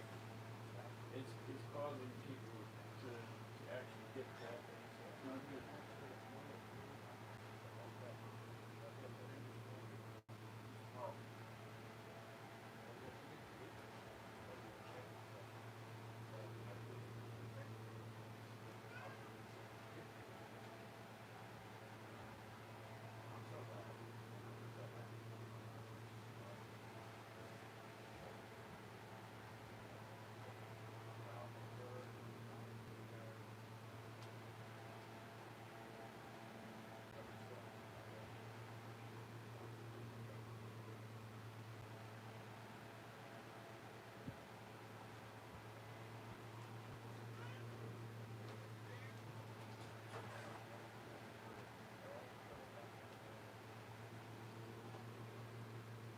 right, no more talk about this stuff for the rest of Christmas. No more. Okay, I won't. Okay. You understand where I'm coming from? It's like a cold, cold, plenty of ice and snow, but we'll keep the love light in our hearts and go. Looks like a long, long way. Baby, we'll do what we can, as long as we have this for us to share. It's gonna be cold outside, it's gonna be warm inside, so we'll curl up by a cozy fire, side by side. And the Canadian Space Agency. I'm Elise Fisher. I'm with NASA's Office of Communications, and I am very excited to be coming to you today live from Europe's spaceport in French Guiana, where the Webb Space Telescope has just launched today on an Ariane 5 rocket live from 7:20 a.m. in French Guiana, where the Webb Space Telescope has just launched of Webb's journey to a destination nearly a million miles away, where it will reveal new insights. This moment just marks the beginning of Webb's journey to a destination nearly a million miles away, where it will reveal so to mark this exciting moment, we're going to hear just very briefly from our panel here about how they're feeling, and then we will open it up to questions from media who are in the room. We're going to hear as well as very briefly from our panel here about how they're feeling. And before I open it up to speakers, I'll also note media who are in the room, as well as those who are dialed in. So our speakers will and before I introduce our speakers, I'll also note that we are following COVID protocol here. So our speakers will remove their mask when they're the individual currently speaking, and we are all vaccinated as well. So with that, I'd like to introduce who we have with us in the room. We have Joseph Aschbacher, Director General of the European Space Agency. We have Philippe Baptiste, President of CNES, the French Space Agency. We have Greg Robinson, Program Director for the James Webb Space Telescope at NASA headquarters. It looks like Uncle Mike. We have Stefana Israel, CEO of Arianespace. And lastly, we have Thomas Derbuchen, Associate Administrator for NASA's Science Mission Directorate. So with that, we'll go ahead and turn it over to our first speaker, Joseph. So thank you. This was such a great moment on Christmas Day, and I think everyone has been excited with us. The whole world has been watching this, and I'm very happy to say that Team Europe has delivered, and I'm very happy to also say that we have delivered the spacecraft very precisely into orbit in terms of altitude, speed, inclination. So this means that the release of the spacecraft was very accurate. I'm very happy that Ariane 5 was performing extremely well, which also means that there's a lot of time ahead for good science, because good orbit injection allows to have more fuel on board of the spacecraft, and therefore the James Webb Space Telescope can have a long life and therefore bring a lot of exciting science. So really exciting today. Thank you to our partners, thank you to NASA for the trust, thank you to our European partners. Fascinating moment. Thank you so much, Joseph. Let's hear now from Philippe Baptiste. Thank you very much. Just a word to say that I'm so proud today for many reasons. First of all, we have a successful launch, which is great news for everybody. I must say that I'm very proud also of Ariane 5. So Ariane 5 is a rocket that has been designed quite some years ago, but by CNES, and once again it shows really that it is really efficient and very reliable. So it's a very good news again. And finally, I'm just also very proud of all what has been done here at CSG, so le Centre Spatial Guyanais, so the European spaceport, where all activities have been conducted to prepare the launch, where 500 people have spent their Christmas Eve on preparing the launch, and everything was successful. And I can tell you that there was quite a lot of emotion when we succeeded on the mission. So, and now just to say also that finally I'm also proud because CNES and France is also part of the mission. The third guy looks like we have also been working quite a lot on the James Webb itself, and as everybody in the room, I'm looking forward to the success of the mission and to the first data coming from Webb within some They're all Uncle Mike. Thanks a lot. Thank you so much, It's Uncle Philippe. Mike. And now we'll go to Gregory Uncle Robinson. Mike.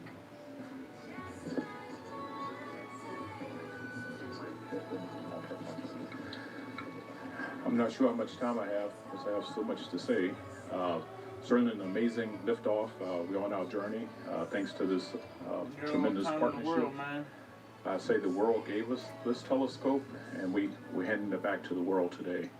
And we don't take that for granted with all the support across the globe for this. Certainly want to thank the leadership up here. And I'm going to sound like the Academy Awards. I just want to acknowledge just 2 or 3 other people at the next level down. Certainly Bill Oakes, project manager from the Goddard Space Flight Center, leading the telescope observatory side. Oh, what the heck is going on?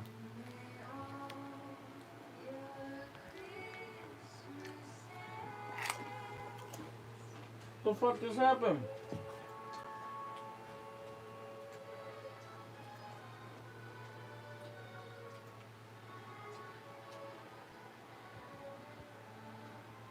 What the fuck?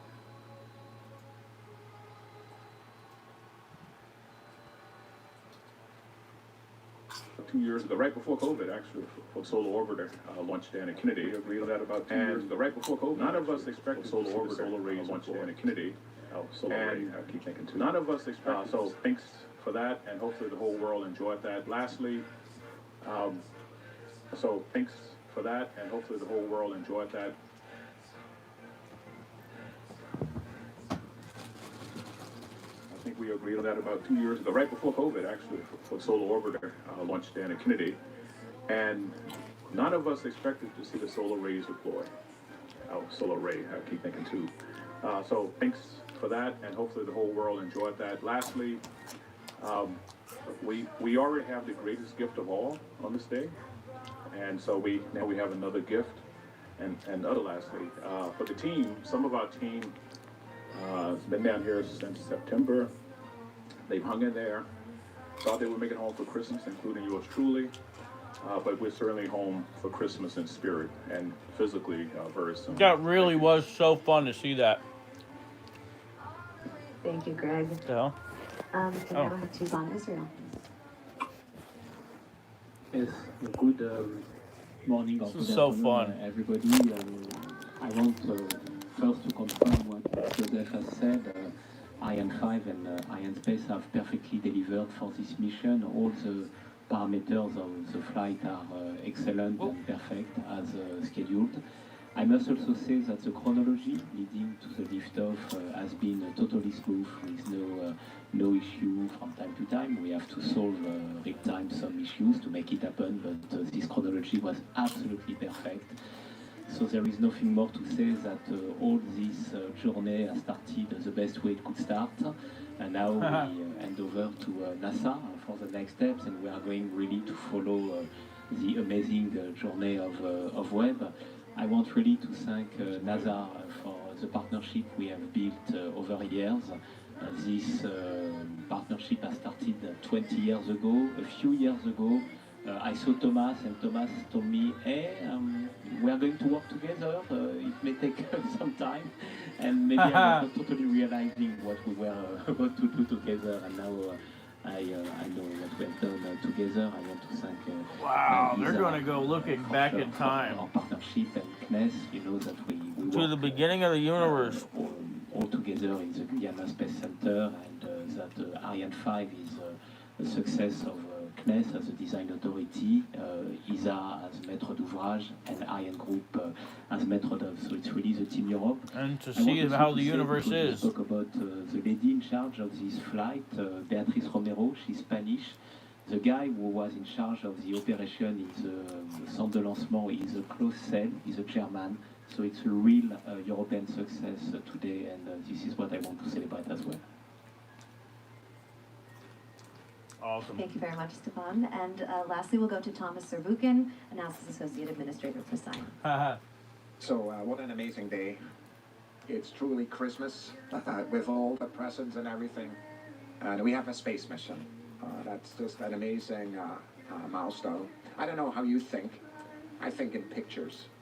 And for me, there were 2 pictures today that I will not forget. The first one, of course, is that amazing light lifting off the ground. Whenever I see a rocket kind of defying gravity, you just realize how important that is, kind of punching a hole in the sky and kind of leaving the bounds here. Just talks about the spirit that exploration really has, that lifts us up and brings us forward together as one. And so that picture will be with me. The other picture is just as important. It's the picture you talked about, Greg, and as really talks about the new beginning that this space mission now is. And of course, the picture I'm talking about is the picture with the Earth in the background, with the dark sky, and a telescope leaving the upper stage. For me, that picture will be burned into my mind forever. What an amazing Christmas present. Thanks to all. I'm not going to repeat what has been said. I'm going to kick it back over to you. Thank you, Thomas. Yeah, I'm going to remember that we'll go ahead forever. and That was begin really taking amazing. questions from press.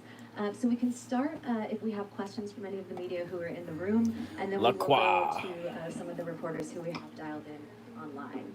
And I just ask that when you ask your question, you please note who you're directing that question to, if possible.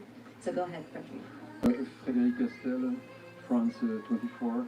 To the NASA representative, please, can you tell us La your Croix. feeling of relief after the success? La Croix, La Croix. And do you have any feeling or worries about the weeks ahead now that the ball is in your area, in your zone? Thank you. I'm going to start the answer, and then I'm going to give it over to Greg, because he is so even more deeply involved than I am. You know, the way I think about this, of achieving these big goals, like deploying a telescope and doing work up there is really like a mountain hike. And so we're way out of the valley now. We're out there, but there's still a lot of path ahead of us. It's a lot less risk today than it was yesterday, because all risk have already worked. So the number is smaller. And so as we go forward in the next hours and then days, just the way we've said, we're going to take step by step the path forward that we're now on. And we couldn't be more excited. I'm, of course, relieved. On the one hand, I'm excited going forward. I still feel a little bit of pressure, just because the task that's ahead of us is in no way simpler than it was yesterday when we had the same discussion. Greg? This guy's cool. So there's always some engineering anxiety, but no worries. We have a really good team. We design, manufacture, test to make sure that we're successful. NASA flies many missions, and extremely high percentile they work. And we use the same best practices for all of these. Now, of course, we needed some extra touch here because due to complexity, but no worries. Echo what Thomas said. Over the next several days, we're going to have a lot of fun getting this thing deployed and continuing that commissioning process. Okay. Question in the room. Simon Rosé from Radio France International. A question to Stefan. We know the importance of a good injection to save fuel for Webb and then increase its lifespan. Well, how good was the injection? How perfect was it? Well, let's wait for final data, but what we know now is that the injection was really perfect, and that yes, it will help to have more lifespan for Webb, definitely. We will, we make our final launch review. Usually we do it a few hours after the launch, and we will do that a bit later on, and we will have more data in the afternoon. But it was perfect. Do we have any other questions from those in the room? Pierre Célérier, AFP. Question for Mr. Zurbuchen. What is the next critical step for Webb on its way to L2? Dude, that was so amazing. I can answer, but how bright it was when that solar panel or whatever thing deployed. Liftoff plus 12 hours. It was like we have to do a critical burn. It was to like make sure we're fucking on the sun, this dude. right It was crazy. Trajectory. And then Fail fucking two. ET pulled so up. that's somewhat time sensitive. And then a couple of days, day 3, we actually start the big deployments. And the timeline is posted online, so you can get to it. We have some generic ones, the 3 phases, and then some that are very detailed. I mean, almost hourly. Cool. I want to hear about that. So I'm going forward about 10 or 15 seconds. All right. It sounds like we might have some technical difficulties with the phone line. So I'll do another ask if we have any further questions from reporters here in the room while they work on that on the telephone. Oh, thank you. What are the prospects for? Oh, okay. I do hear the operator. We can go ahead and take your question. I was wondering if something happened to solar array and the general timeline of all the other deployments that have happened so far. Did any happen earlier than planned or expected? And just generally, how did it all work out? Thanks. So I think we might have missed the beginning of that question. If you can repeat that, but I think the question was generally about throughout the deployments, if any of those might happen earlier than sort of nominally scheduled. But if you can repeat that question on the line, just to make sure we have that right.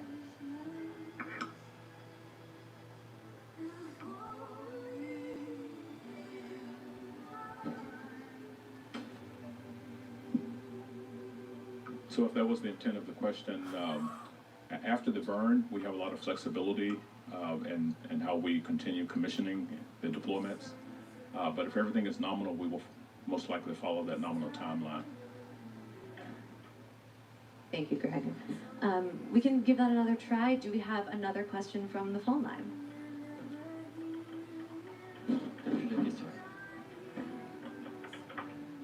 And it doesn't sound like we do at the moment, so if we'd like to go ahead back to our question here from the audience.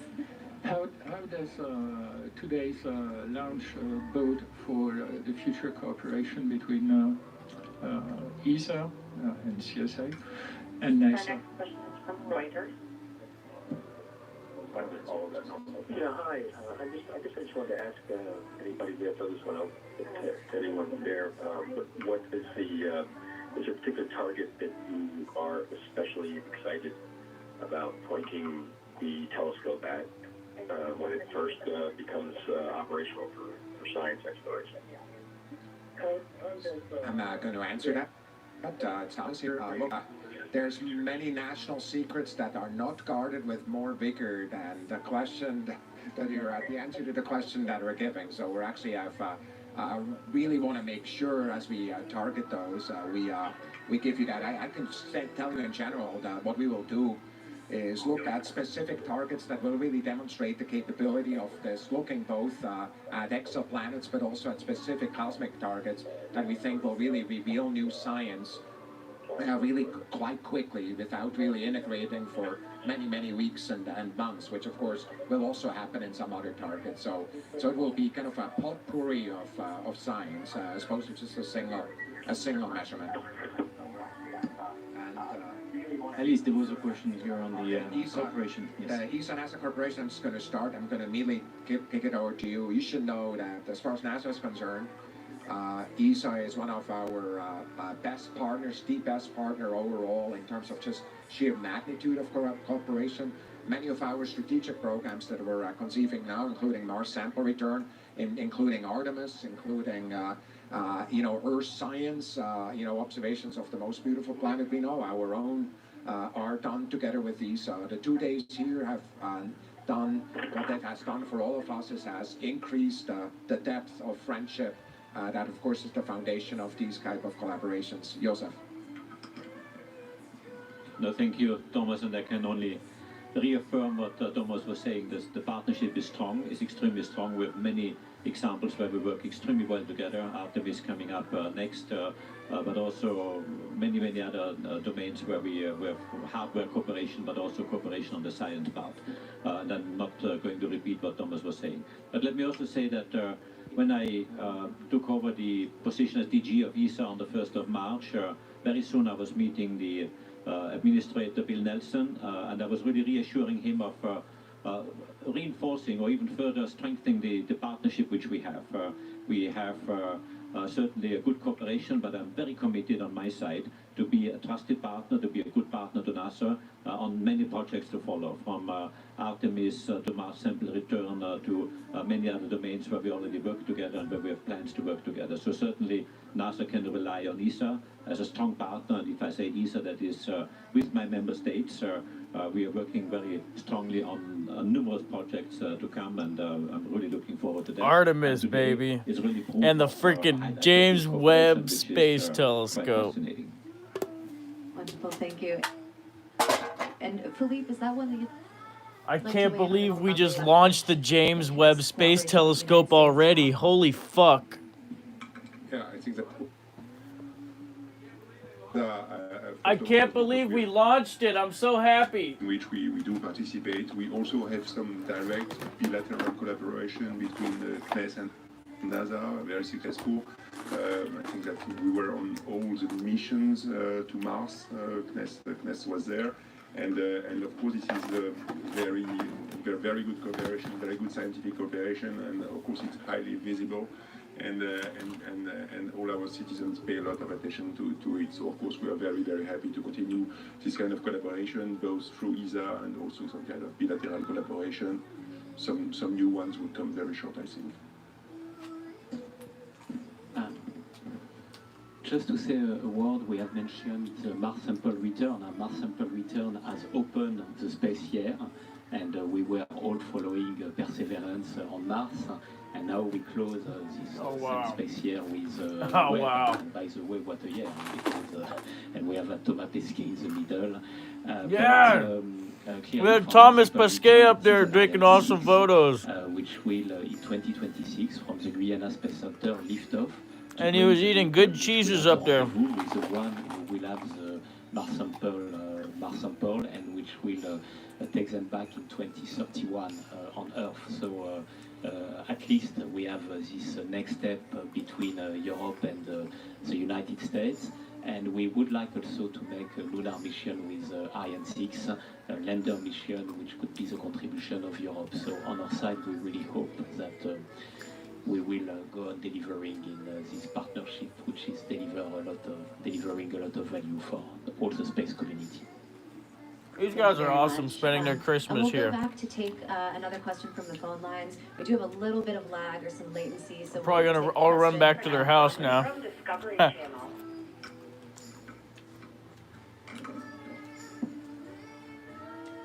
They should all go spend Christmas with their families. We're having some technical difficulties on this call. We're not hearing everything, but the Q&A seems to be going a little better. Dr. Zabertson, you said you are relieved, which is not surprising for the launch, but there is quite a bit of work to be done with the unfolding and everything. Robinson talked about the single-point failures the other day, and you might be able to deal with about a third of them potentially failing, if I understood correctly. Where it was before launch and where you are right now?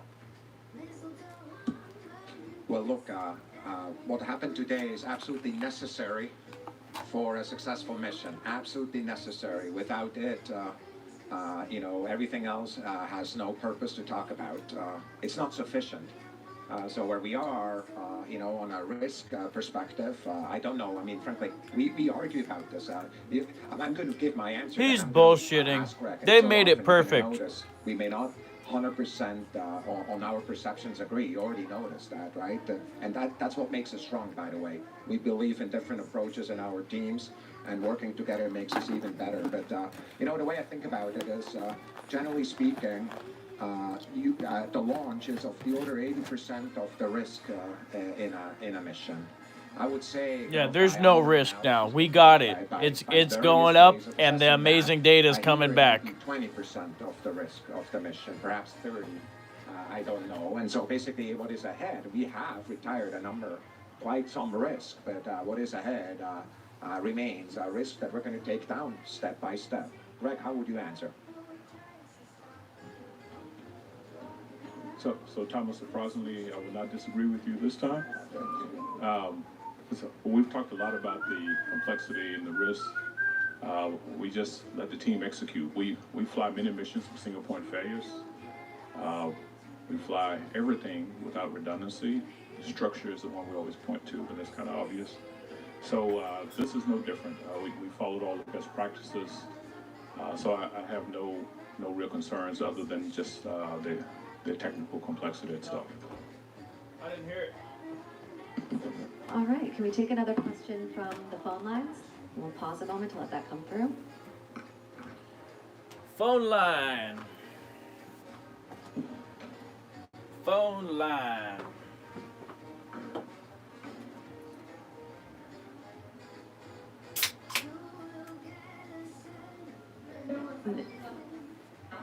All right, thank you. We have no more questions on the phone. Do we have an additional question in the room? No more questions on the phone? Go ahead, Marina. Did they want us to call in? Hi, Marina Korn with The Atlantic. I think maybe Greg, you already answered this question. Oh yeah, what could I ask them, dude? Oh man, it's up to us to get a really good interview. Shit, Is the team now going to be making any adjustments to their expectations? I want to know something about aliens and shit, dude. So far. I should talk to them about aliens. Second question is, you know, you've had people on the observatory side here since September. Now I want to know about the fucking James Webb. From your team to leave. Dude, I want to hear more about it. I want to hear more what they're gonna do. What capabilities they have of looking around the James Webb. What kind of cameras they mounted on it. Most of the team will actually get out of here today and tomorrow. We will have a few people leaving on the 28th. And as far as at the Institute, we have a strong team there.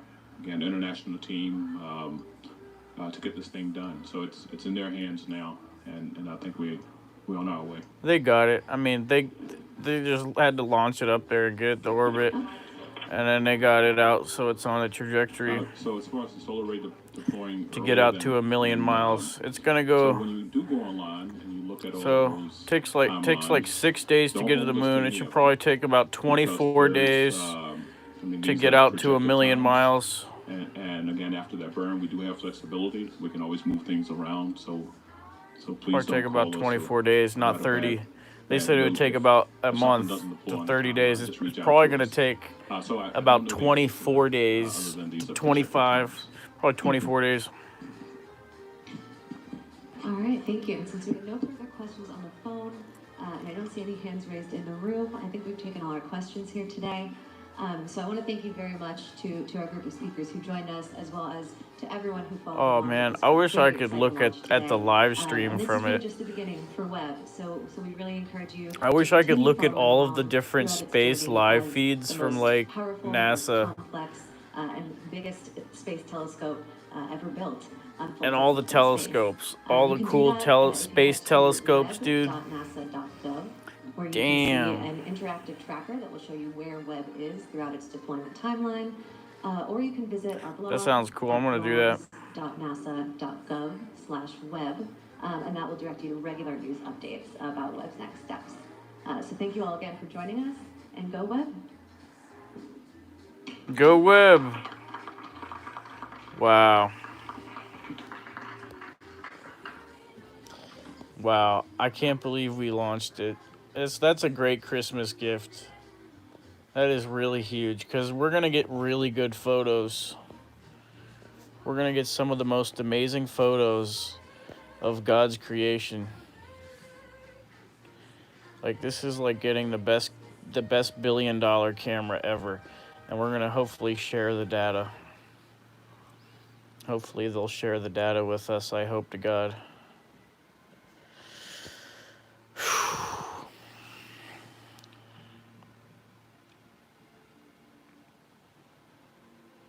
I hope to God they share the data from the James Webb. Shout out to James Webb.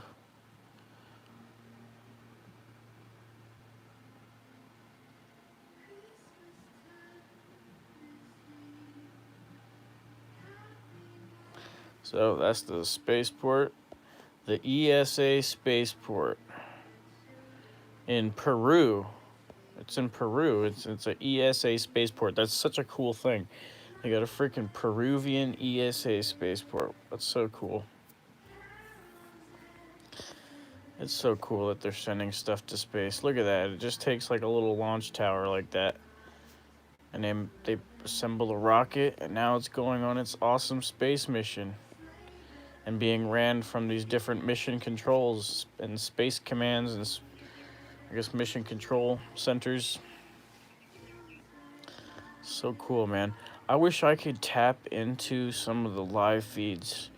Like, get a login for IBM that has NASA stuff. Like, if I was a NASA employee and they give me live feeds of all the different live feeds that they have going throughout their various mission controls, so I can watch, like, just space that's going on live and monitor things. That'll be fun.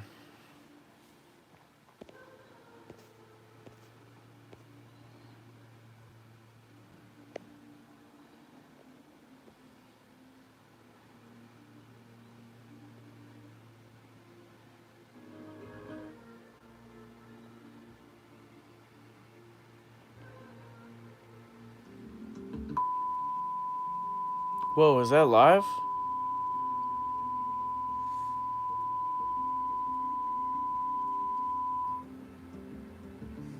Whoa, are they actually showing Earth?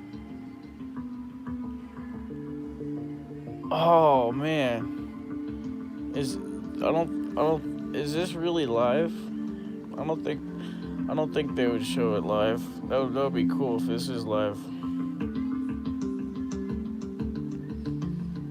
Whoa.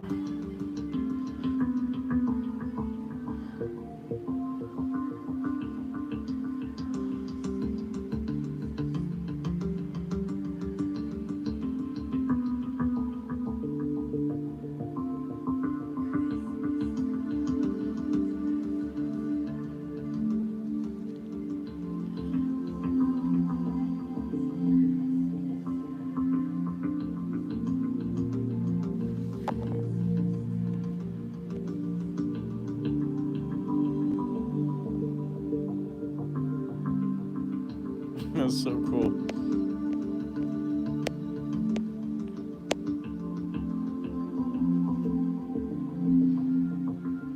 I wish I could watch all the different live space feeds and different space telescopes, dude. And then like monitor alien spaceships with space telescopes and satellites and freaking HD camera views, man. That'd be so cool. God, man, that'd be so cool. I wonder how I could ever get that kind of job.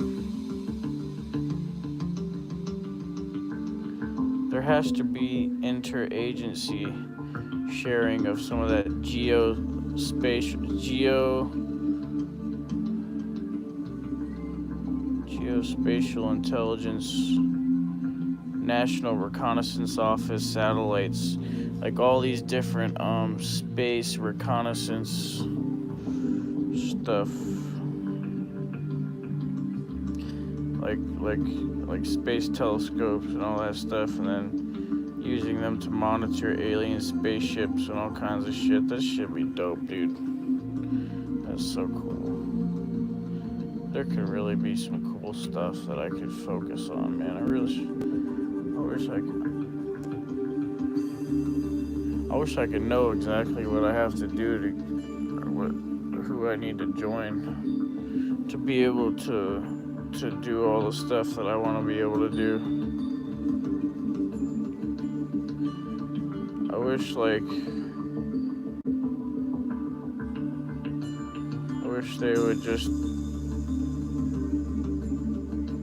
I wish they knew my family member that worked at NASA. I wish he would get me in there, and then they kind of just show me all the shit and give me all the live feeds and shit.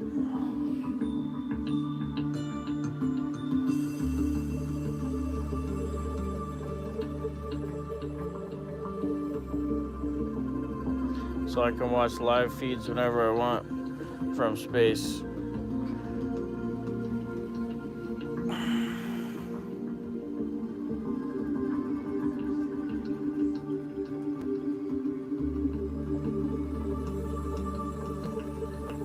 Dude, you know how cool that would be?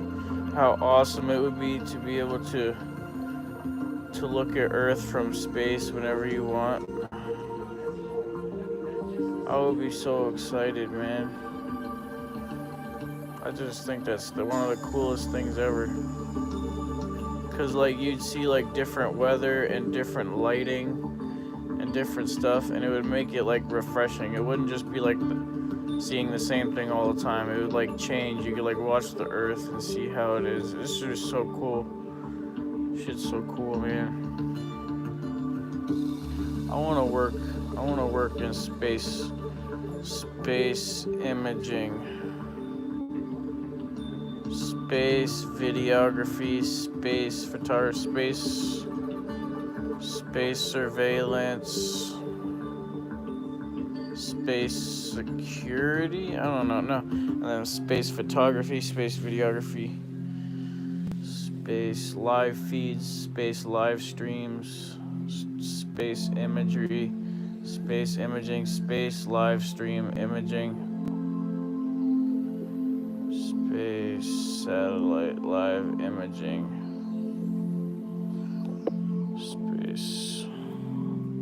space gang.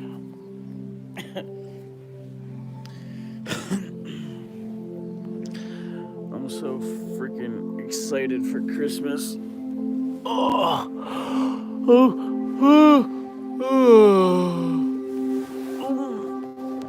I stayed up all night for Santa Claus.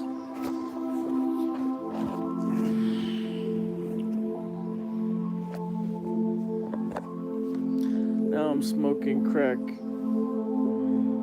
with Alien Girl.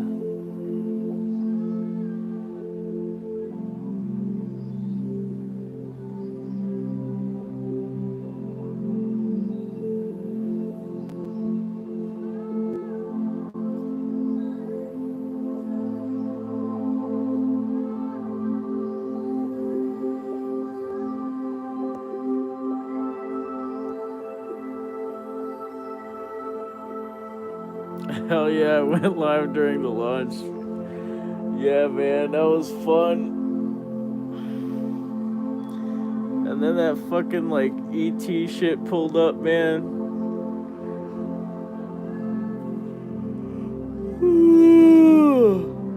Freaking ET shit pulled up. Bunch of orbs pulled up. And then they cut the feed when they deployed the satellite, and then they deployed the solar array panel things, and it had like this super shiny reflective coating. It was like shining the whole power of the sun back, and it was so bright. And then I think it attracted the orbs in the UFOs and stuff, kind of like how we use high power light beams to attract them. It was like really attracting them. They all pulled up all around it, and then they cut the feed. And then everybody was like so excited and like whoa, everybody's talking to each other. Everybody was excited. That will always be imprinted into my mind forever. That was amazing to see that. To see that solar panel array like open up and flash twice with like the full power of the sun. It was just so cool. And then all those UFOs pulling up the ET's craft and pulling up in pairs, just like I've seen them like from small to large pairs of orbs, different. I mean, a whole different range of sizes. You can scale it up and scale it down. But yeah, that was awesome.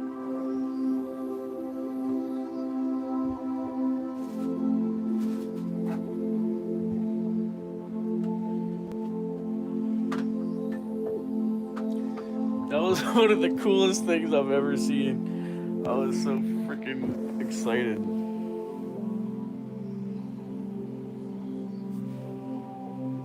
Merry Christmas. Merry Christmas.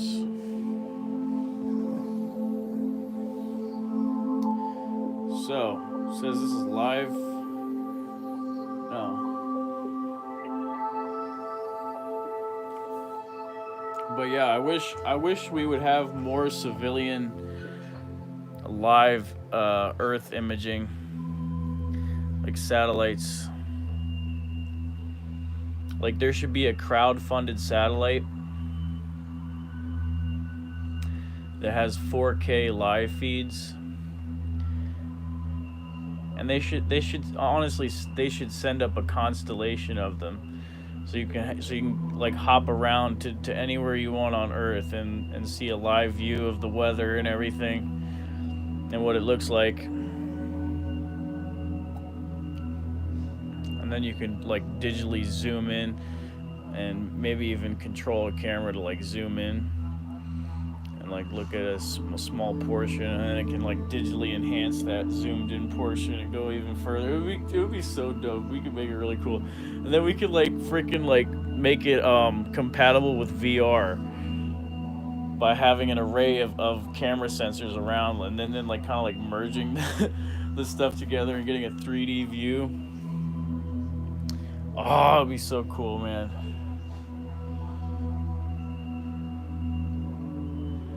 Then we could pair like all the different constellation data and then make like a digital world to fly over that looks just like the real live world. All the similar lighting conditions and weather. Kind of like in Google Earth VR, but it could be like live. It could be so cool. You can click a button and see the weather fronts and see it like change right before your eyes. Like, yeah. Oh man, I have the best ideas. I always pitch the greatest ideas, and then they freaking always end up using them.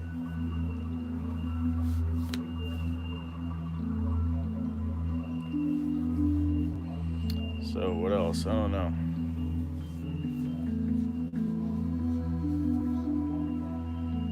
They need to legalize cocaine so I can buy some.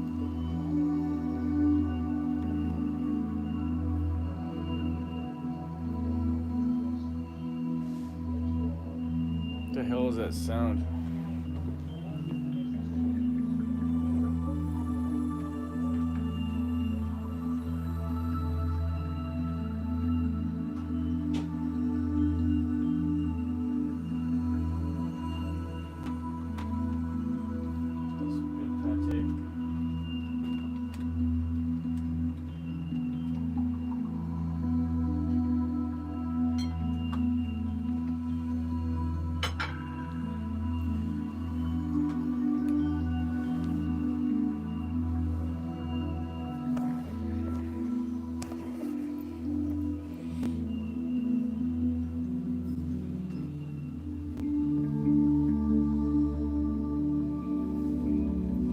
Well, I don't know. We need some like live space cams. Let's see if the ISS is back up.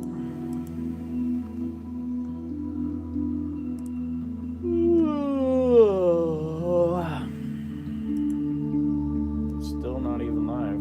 Damn. So,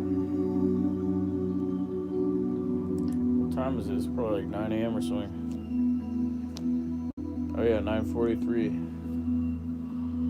9:43 a.m. That was weird how it stopped looking red for a second. Gotta change the color real quick. Why does it not look red?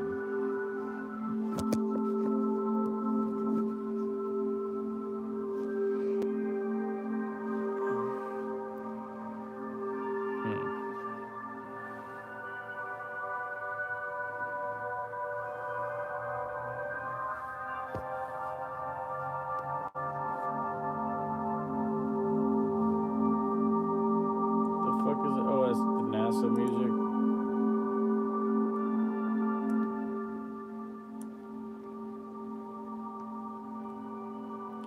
Oh yeah, I gotta play Pavlov.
vibing out, dude. Vibing out to my new music and this shit. Like, I don't know why the screen looks so small when I have to zoom in to make it real life size. That's the real size that it looks like. It's like this. Shit's fucking big TV.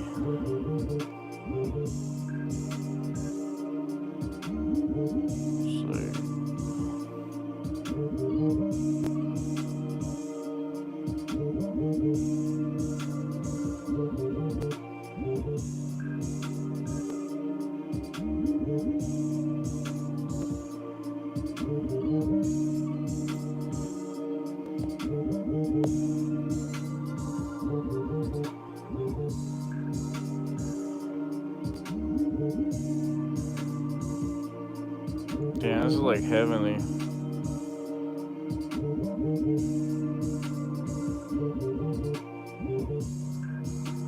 Just chilling here with a scotch.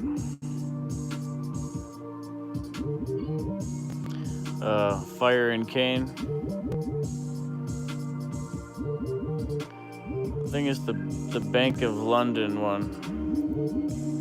What is it called? Shit. I think it's Glenfiddich or something. I forgot which one. Or I don't even know. Maybe not Glenfiddich. I don't know.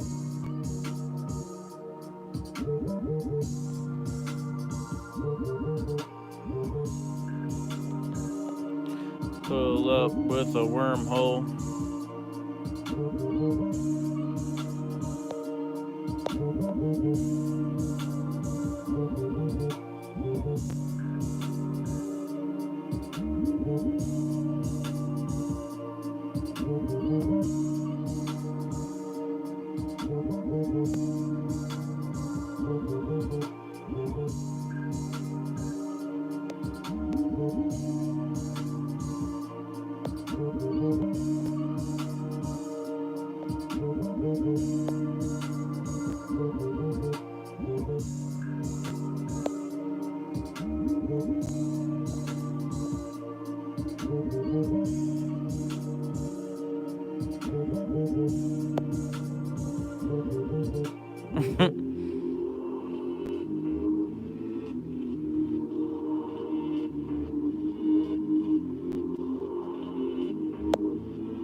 Oh shit, I can see a Kleenex box.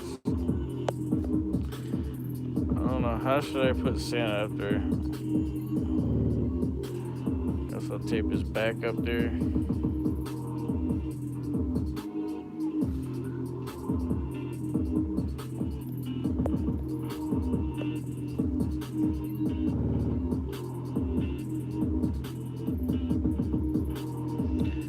Monster Energy.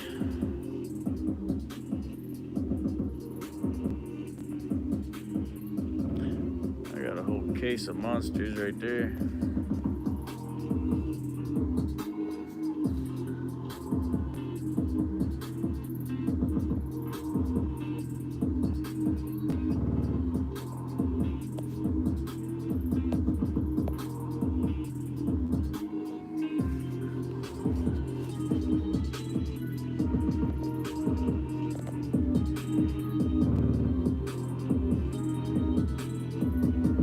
I'm gonna be able to look at Earth from space whenever I want. Oh, Merry Christmas. Oh man, I've been up for like 2 days straight. I'm still going. I'm gonna go for another few days. Like I drank like 20 rock stars and Monsters, or like 40. And like 10 coffees.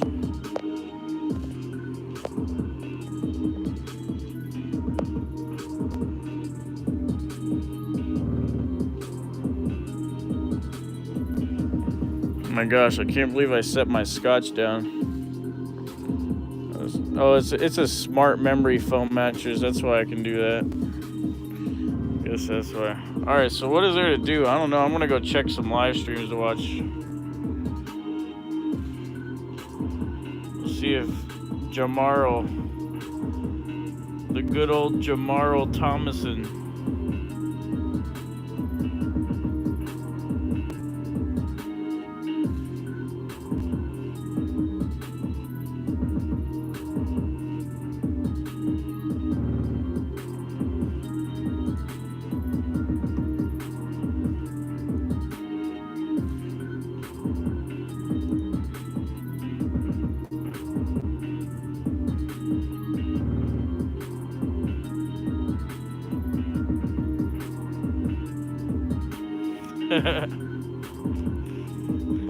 Launching the James Webb.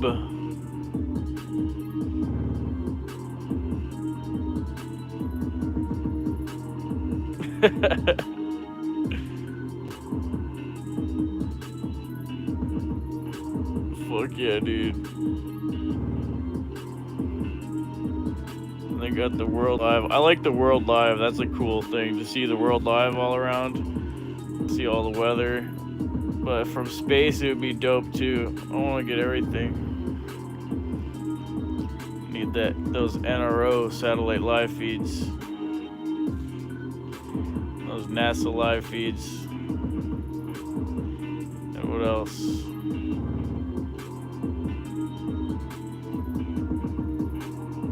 The ESA. And then the China. And then Russia. We need to intercept their signals and watch all their stuff. Moscow, Russia. Space.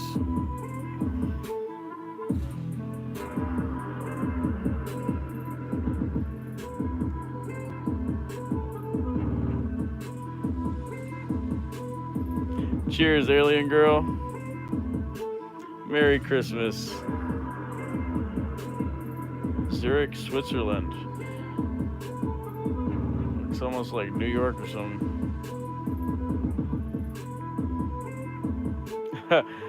When am I coming on your show? I don't know. That sounds fun though. That sounds fun. I'll have to compile some data points.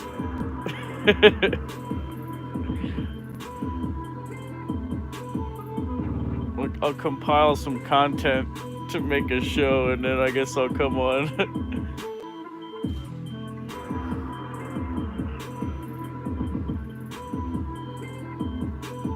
Okay, sweet.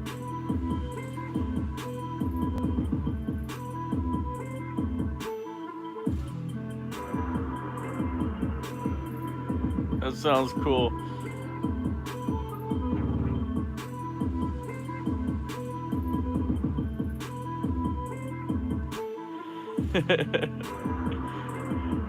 Heck yeah. Yeah, I just got Twitter. I just got Twitter back. I got like permanently suspended. And then I just got it back. It's like JB or something. It's some like random numbers or something. I'll have to send it. I'll text it to you sometime in another chat once I figure out what it is. I don't know. I just like randomly generated it.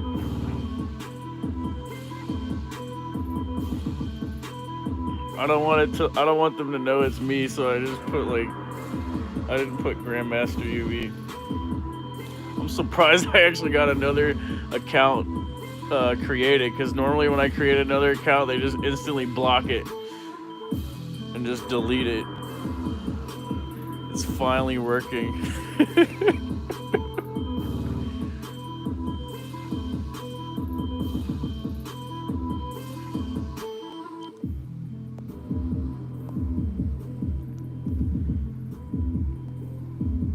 DM you on Twitter. Yeah, sweet.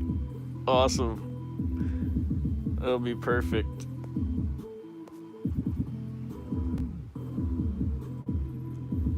Yeah, man, I'm tired of all these serious people that are freaking spies. they're like gathering all this data and intel and then like not talking about anything and just like saying, oh yeah, there's something like, oh blah blah. The freaking spies that don't want to freaking put the stuff out there, or maybe like they signed a non-disclosure or whatever, like they're saying, like Gary Voorhees and all these other people.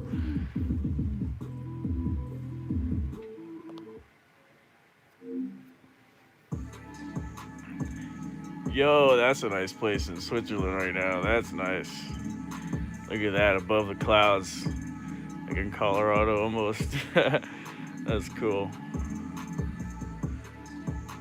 Austria, that's dope. Hey, Gary's coming on the show, Jerry, too. That's cool. I think he signed non-disclosure for him, so I don't know if he can talk about everything, but hopefully he can talk about enough. St. Petersburg, Russia. Yo, this is so cool, man. I want to have satellite feeds of all these places, too.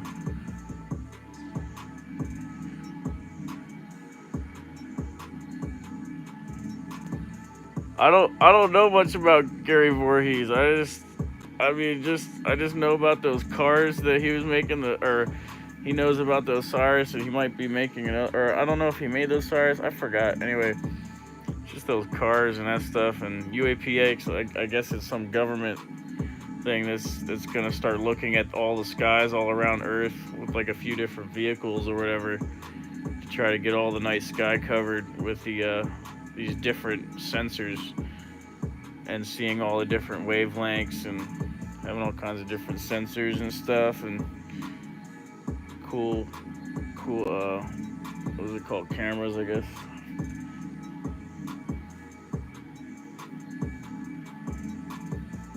Yeah, I don't know much about UAPX because I think most of it is secret. Because he says it's secret that he signed non-disclosures. He can't talk about much of what they do at UAPX. But at least some of it has to do with some vehicles that are mobile. But I'm sure there's some places that they can post up. They don't have to like move a car around all the time. They can just have a view of the sky, you know, like a sky hub or whatever. Little sky hub device thing. Austria makes, yeah, like Glocks, dude.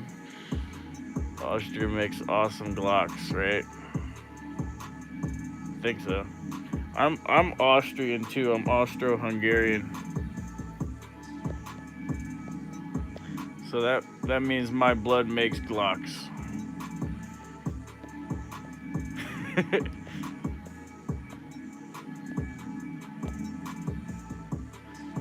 The Glockenspiel.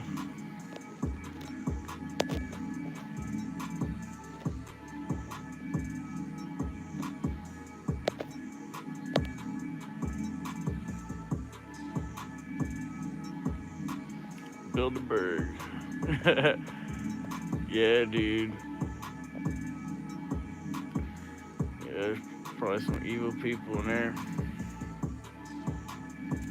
That's one of the most powerful organizations, I would imagine.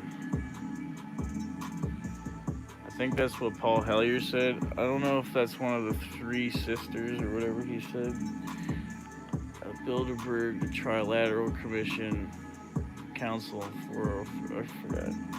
Council on 404, I don't know. Something like that. Is Bilderberg in Russia? No, they meet at different places. They met in the U.S. Bilderberg, I think, is, I don't know, man. I thought it was in like Germany or something. Or Switzerland.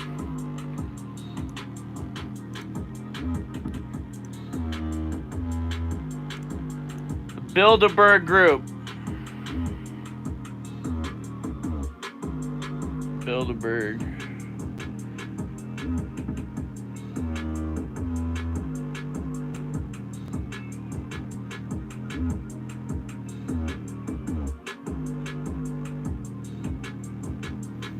What does it say?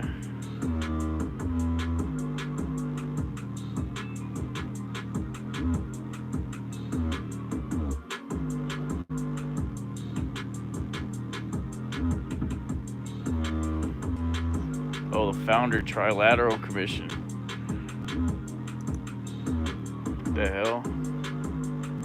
That's what I was just saying, like that's what Paul Hellyer would talk to us about, man. Especially my dad. Like, we picked up Paul Hellyer from the airport, or my dad did at least, and he said he was talking all about like banking stuff, and also my dad brought up how corrupt it was. They were like bankrupting countries at the World Bank when my dad was working there. Or whatever.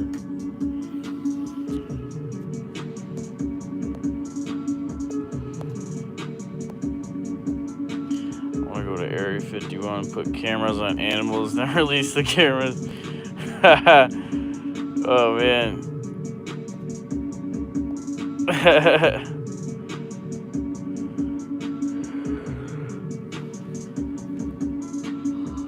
Or if you set up like a sky hub next to some sort of surveillance thing for the sky next to Area 51. That was cool. Some of those videos, those OG videos that are really hard to find. They were the original like films by George Knapp and Bob Lazar and stuff when they were doing the tests on Wednesday or whatever.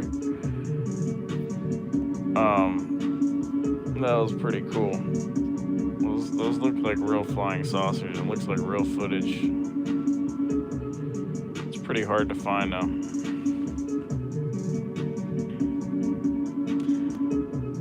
Yeah, but is he one of them? Dave Rockefeller. Is that one of the Bilderbergers? Oh yeah, he founded the Trilateral Commission, so obviously he's gonna be there.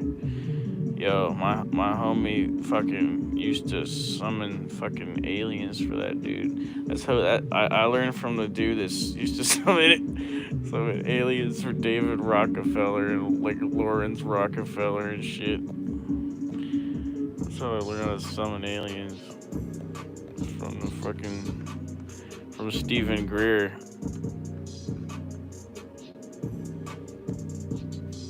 Because they would like use high power lasers. Pretty sure he was the guy that started doing that shit. Or I started seeing him like shooting out lasers and stuff. Pretty sure it was him. Anyway. Dude, we launched the James Webb. Hell yeah, dude. Fuck yeah, man.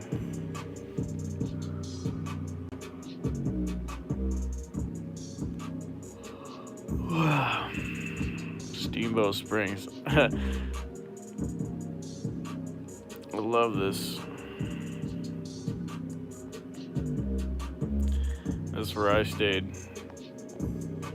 Stayed right in these buildings around here.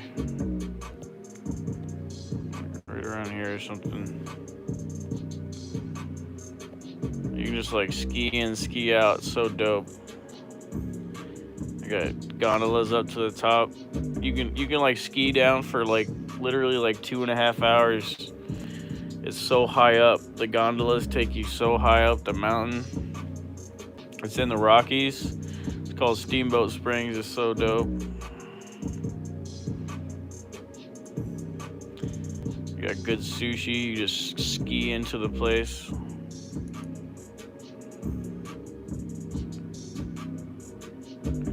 They ban religious comments. Man.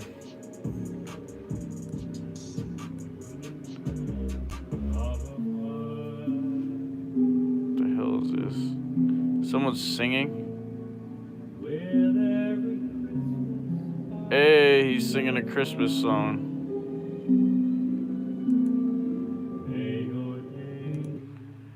Yeah.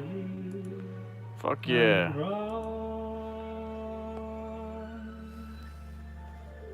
And may all your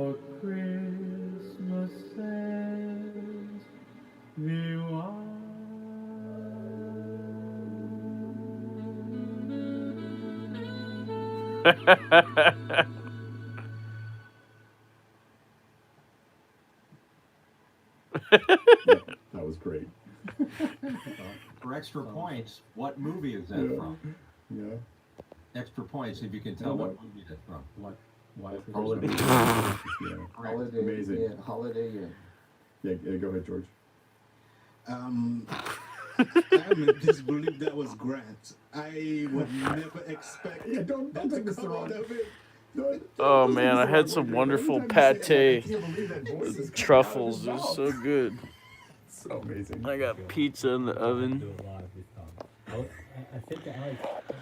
Potato chips.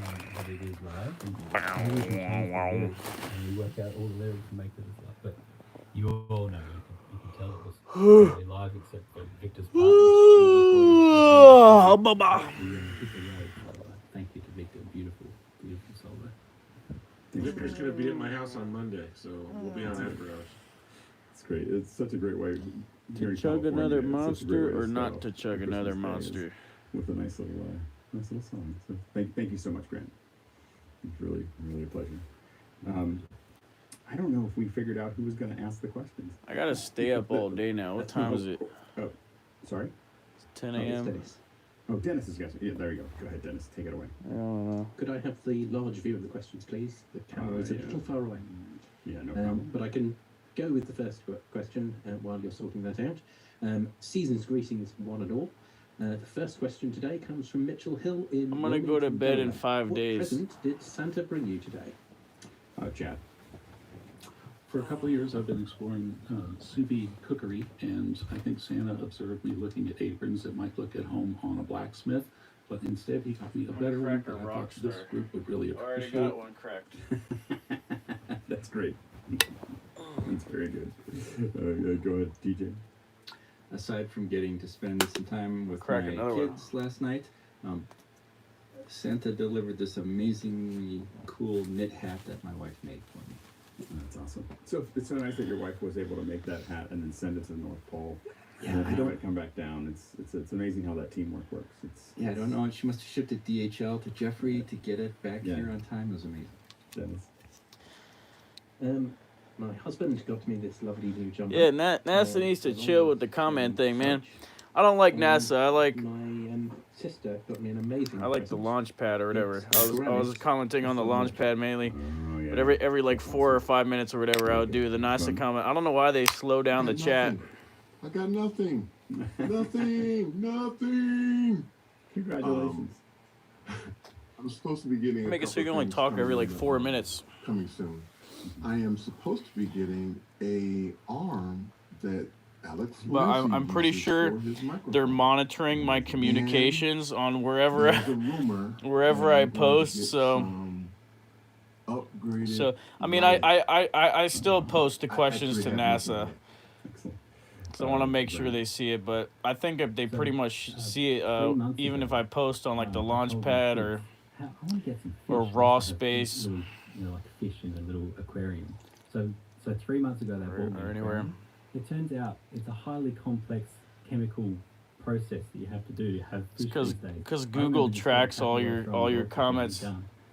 It's taken me 3 months, and the thing that's pushed me over the edge. These spies was, freaking track every a single special pH like level where all key the that you nitrogen press, with all the every little nitrogen single and all the keyboard stuff. And press. there's an app that has this little kit, and you dip the test thing in, and then you sit it against this card, right? And the app, you take a photo. The app does analysis of the test strip against the card, and then tells you everything.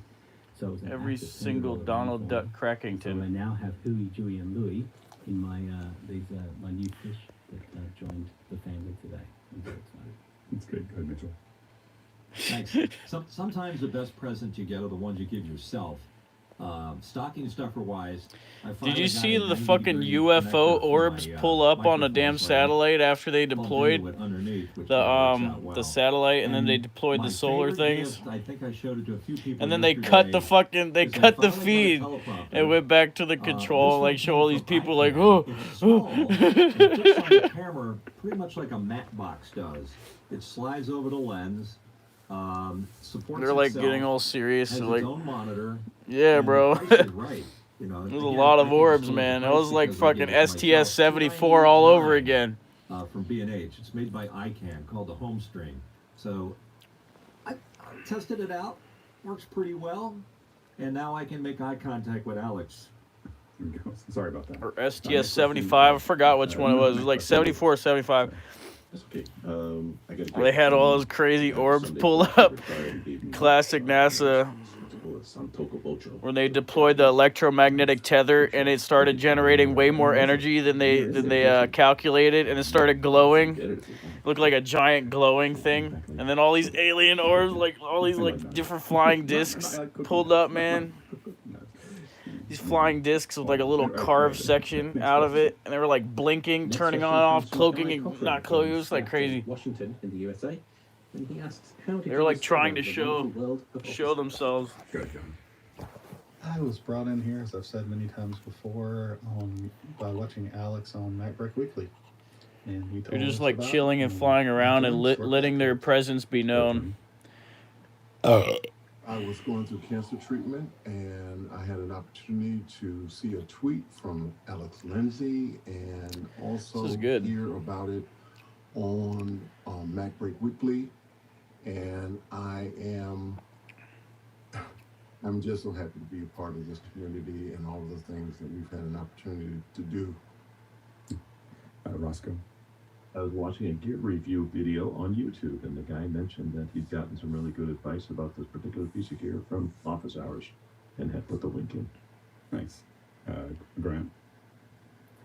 I guess it was a year or so before Office Hours. Alex, you were doing Ask Alex. You were doing those like little live streams that you were testing out. Was that Meccana that you were testing out then? It was kind of that whole system? I think I might have been, yeah. I like think the I think Santa I was hat. just testing early versions of Meccana, just kind of turning it on, letting people do stuff, yeah. So it was at that point that I worked out that it was best for me to set up notifications on Twitter to get push notifications when Alex pushed out, because he'd often just say, "Ask Alex now," you know, and it'd be like, "All right, drop everything," and I'll be like, "Okay, I've got my list of questions to ask Alex." So because of My that, piss is so when it yellow came because to I keep drinking by the time these that fucking energy drinks with B vitamins. start this thing, I got a push notification on my phone, and it was like register at Zoom, and I was first to register. You're the first one. Grant is Vitamin member number B12, that's what does it to It you. was just because of 80% in each one fucking thing. It got me in. So there's your lesson. Always put me on push notifications. That's right. I apologize. It looks I like apologize in alien advance for pee. Whatever you're gonna get. It's the gift that keeps on giving. It truly is an amazing community, and I love it. Yeah, absolutely. David. I was looking for ways to pick up the Zoom game, stumbled across Liminal. Looks like half the chatters are discussing aliens with this James Webb. That sounds cool. Where is that? Where are they talking about aliens? Yeah, those B12 shots are good. Keyboard shortcuts aren't working this morning. Okay. And these it was energy very drinks, early they really days. do You mentioned it. give It you was the some second good time energy. You mentioned it on MacBreak, and then I saw it on your Twitter, and I was having real problems with the whole. I'm gonna take Zoom some and lean, Jog or I'm gonna drink some and Trainwreck so I jumped Kratom, in, some we're mud, sip chatting some real on Zoom mud, at the time. We were still chatting and in then Zoom. Lucana wasn't a thing yet. smoke some And you said, Cushington. whoa, wait, jump on the panel. You and I got to do a little back and forth in the chat. And you're like, you need to jump on the panel with us, and that was it. Oh, sweet. Yeah, I was talking about the aliens on It there. was summer 2021, and I was immersed in building my Zoom room, and I was doing a huge amount of research to try to figure out what works and what doesn't. I was talking to Adam Tao at Mix Effects Pro, the inventor, and Oh, wow. Adam said, after he talked to me for a while, I said, "Yeah, you really need to be on Office Hours." And of course, what's that? And I jumped Maybe in. the Jews took over NASA. When I jumped in, I literally jumped in as a panelist, and I had trial by fire there. But you It's guys like, no, were I'm just very playing. welcoming No, and I mean, made me I was feel saying very Merry comfortable. Christmas, and it was fine in there. I don't know. Like I said, I wonder what don't else they were underestimate a saying. name or a place until you had a chance to. I wonder what other people were saying. Like I have. George. Everybody else was saying Merry Christmas. It was all good. Obviously, LinkedIn. You know, I've met him before. I mean, once he what said he what had this kind of thing going, religious you know, things? I don't think I don't know what number I am, but it's been life changing. Might be a bigger stretch, but definitely life changing. Yes, and Like the what moments of religious just things? knowing Like with talking Grant, about like it makes it all worthwhile. Yeah, absolutely. Yeah, Courtney. like Yeah, the I also, commander. heard about The office hours commander. on Mac Break Weekly and been stalking Alex for years. You know, actually met him a couple of times, but it took me a couple of months after hearing about office hours to drag myself out of bed at this time in the morning and gather up the courage to be on the panel. And go ahead, Lois. Well, I never heard of Alex before I got here. I started finding out about Zoom, went to the Zoom test kitchen, been there for over a year, and several people said, "Oh, you really need to go and check this thing out." It's a whoa man. And I made the mistake when I got here. I didn't know about It's a Wakanda, whoa so I man. went to raise my hand to ask a question. Push that little button. Next thing I know, I'm on the panel. Well, I didn't go on the panel that day, but within a few weeks, I was Rockstar. Well, I'm glad all of you found your way. It's really, really great to have all of you. Absolutely. Let's go to the next question. Our next question comes from Jasmine Lee in Singapore. What is the most interesting Christmas-related media content you've seen this year? Go ahead, TJ. It's actually been Hawkeye. I really like the way they incorporated a lot of the Christmas music into the show itself. What and about the actually crack into smokington? You know what I'm the saying? mood of the show. Certain scenes they bring in Christmas music and various. This is that crack, son. dramatic or lighthearted, whatever. It's like smoking Really a bowl cleverly of done. crack. And John. As a Marvel fanboy, I have to echo TJ's. They probably did put crack in here. Hawkeye. It's one of the best shows I've Like seen this Obama's year, pastries. especially the finale and the Christmas tree with the owl. Nigel. I thought the animated Ted Lasso thing. That's funny. Remember when Obama was like, I don't know if they put crack in these pastries? Days in the UK where, with very few He's like, I don't know if they put crack in my pastries or what. a week afterwards. So the more specials, I think that's Fucking president. That's funny. I think it may have a comeback, but we'll see. We'll see how it goes. I mean, a lot of us have tried to figure that out, and we've done tests, and I think that we're going to see the idea of syncing people up. With Yo, friggin' presidents already came out about like, whoa, shit. What the fuck? Oh no, I hope that didn't crack. Usually when a lot of us are talking about it. Yes, it didn't crack. Thank God. I love this glass. Hawkeye, of course. I love this fucking glass. New Matrix was good. And This OG as Wheel of fuck. Go ahead, Jeffrey. There was this awesome rendition of White Christmas OG that I glass. just heard just recently. What the fuck was that? Grant, that's right. That was the name, and it was really good. And a saxophone by Victor. That was you should listen. I will say that I agree that I think that the Mountains of Song energy the drinks. was the best new piece of Christmas-related content that I saw this year. So really, really well done, Grant and Victor, if you're watching. For me, I think I know this will sound crazy, but we were talking about a little bit before the show. Is for me, I watch It's a Wonderful Life every year, and my dad did before me. My dad would have whole parties around the movie, and I just feel like. Yeah, dude, I think they actually do already have a satellite. It's called the Black Knight satellite. It's thought to be ET. It emits all these weird signals and shit. How much we were talking about before the show? How much Mary? Like if you look up Black Knight and then satellite. She's 6 years old. And my dad was just showing me video from the ISS the other day of a satellite that looked just like the Black Knight. I don't know if it was like Photoshop to look like that, some special effects or what, if it was real, but it looked just like it. And then there's little signs in the background behind him. His father's office when he walks. Looks like the Black Knight satellite passing the ISS. I never noticed it. It says I literally didn't notice it until last night. It says the only thing that you get to look crazy. The only thing you get to you get at the end is what you gave away. And it's like a little sign that doesn't. There's no highlight. I don't know. I mean, while he's talking. I think they already have all kinds of crazy orbs and It's a movie stuff, that and I I. recommend unwrapping because it's just such a. I mean, I guess certain people in the government does get angry. Yeah, they want to try to cover up the alien shit, but yeah, there's so many aliens pull up. Like they got so many orbs. He asks, what is the tech gift you are most looking forward to during They already this got a holiday bunch season? in it. They don't seem to be too upset. They seem to be mainly intrigued in it, but some of them are kind of worried that there might be a threat. But I think that's false. I don't think there's a huge threat, but I don't know. Who knows? But not just learning how to use it. That's what I'm going to test on this holiday. I don't think there's a threat. Go ahead, David. I bought myself a Rico Theta. They seem to be chill. I'm looking forward to messing around with that thing. Go ahead, Tony. The team behind Conversation with Tony Mobley. Most of the time, they don't really hurt people, and they don't fuck Let's go with to the them. next question. The next question is from John Hewitt in Huntersville, North Carolina. Next year, I'll have to go back to the office. What should I bring with me to improve my telepresence? Go ahead, Grant. I guess it depends on if you have your own office or if it's a cubicle or something. Yeah, cubicle type space. Yeah.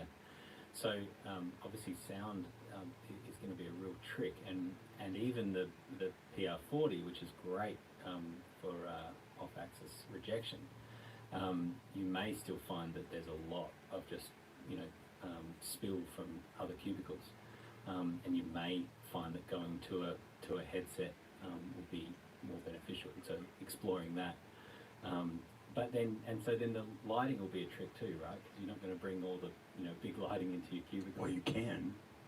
I mean, the cubicle, the things would be a great place to latch stuff onto it. True.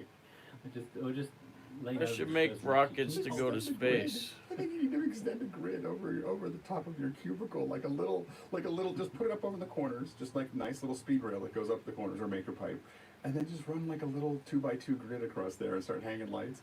I'm telling you, it's just so close awesome. it all in. Close it all in. Make it an office. Oh my God. You need to learn how to test rockets on the ground, like rocket engines on the ground for thrust, and for how long they can burn. People that you're connecting with online, And learn how much fuel I need. It's running down that list, right, and just getting that audio as best as you can. Obviously, your internet's gonna be fine. Getting that audio right. Getting that How I need to lighting build right, it. Getting a decent I've been camera, making rockets just makes since I was a work kid. really well. And Like, even you doing have like experience crazy ass experiment, go like onto these calls and everyone's just like making rocket sounds fuel great. And suddenly you with have this chemistry and advantage. shit, with You like have this fucking extra hydrogen credibility cyanide in off whatever you're gassing. saying I have to use like full because people can see and fucking hear goddamn gas connecting mask with you on a level suit that shit. all these other people that have terrible Ever since I sounds was and 12, problems I was making my own full body. I was making the whole bodies of the rockets. I was making everything homemade. If you And do a the rocket whole fuel. maker, pipe thing, my idea is actually We're perfect. fucking and that is 12 a, years a old. stoplight. I'll just go down to the corner and just take it off the. But no, it's something where you can indicate to people that hey, I'm actually on air. telepresence. You need an on-air button. You need an on-air window. You gotta, Yeah, I have the Devoom stuff, which is those 16 by 16 pixel things, and you can actually set up an on-air and control it with your phone. So I think that you get works too. But You get a classic Stop one, like light. a classic on-air, a classic. I need to on-air right by your- start right by using the door. liquid And then you oxygen and grid that liquid comes up hydrogen. about a foot and a half above your cubicle, so that everyone can As see rocket all the fuel. lights and everything else. You gotta set the pace. Go ahead, Lois. Well, And then make big Alex, if you're engines gonna and have then it go right up there, really make it high. Bucky. Make it a- Instead of a few hundred feet, I'll go up like So what I was thinking, Fucking- if you have I a don't know. cubicle, I think it would be very important to have a camera that has a really short depth of field, so you can be in focus, I'll but go the up stuff like behind you, which you may not have control 300 over, miles. will be out of focus. If you're in your own room, if you have a 100, separate room, then 180 kilometers and then doing all the fucking things that we coast up a normally bit. do. And you might want to find a place where you can just drop in, like after hours, and check your audio to make sure that it's loud enough. Check your, do the whole thing that we do, and then go and have your regular. I wonder Zoom. how big the rocket has to be. Yeah, I've already got a bit of a reputation for being eccentric. I wonder what so the this is just gonna smallest take it to the rocket top. is that we You gotta can send get us- shit if to you do it, you space. gotta send us a picture, that's all I'm saying. It would be awesome. But I will say, And put a that satellite in space. Whatever I do is going to have to be portable because we don't have assigned workspaces. Where we rent through an app a space for the day. So it's just I'm trying to think of ideas. I'm already going to bring my Mix Pre 3. I'm actually thinking about getting a Mix Pre 6.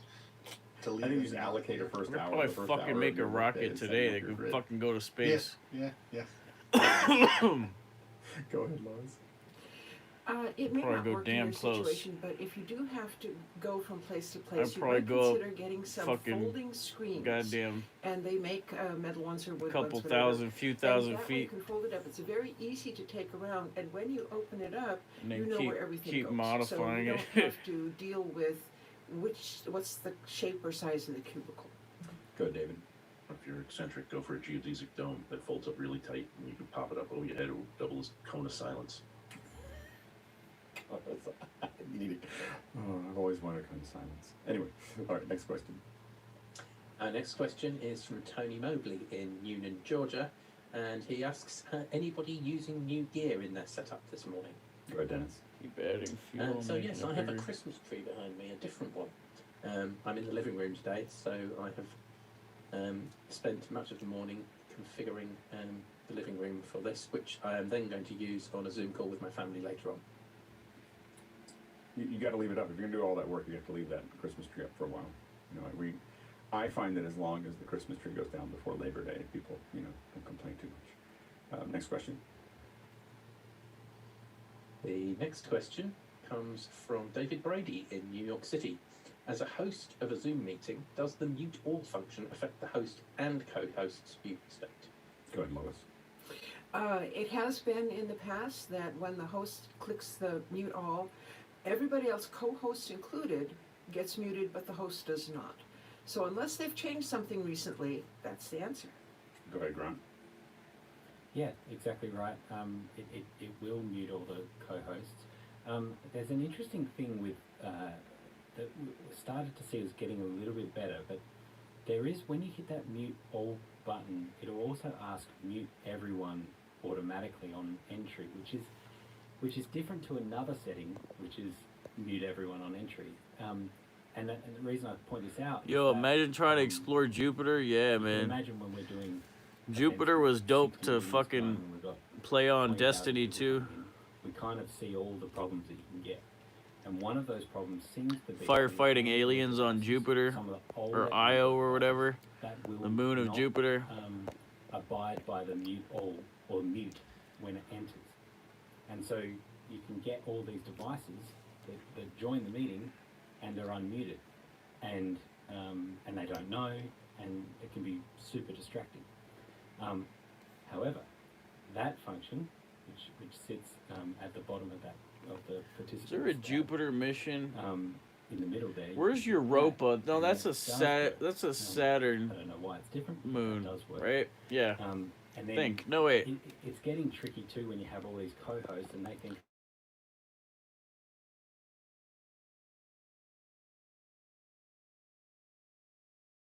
I You don't wonder have if an that actual was- host, you've just got a feed coming in. I remember causes a that lot of ice problems. mission in Call of Duty There's Infinite two Warfare, separate functions, which is mute all, which does mute host. where you and raid mute that all, facility for that like laser weapon or gravity not weapon or including whatever. host. And then it depends if you're the host. You can do Forgot if mute it all, was mute Saturn or all, Jupiter, mute you. So or like a moon. And that's,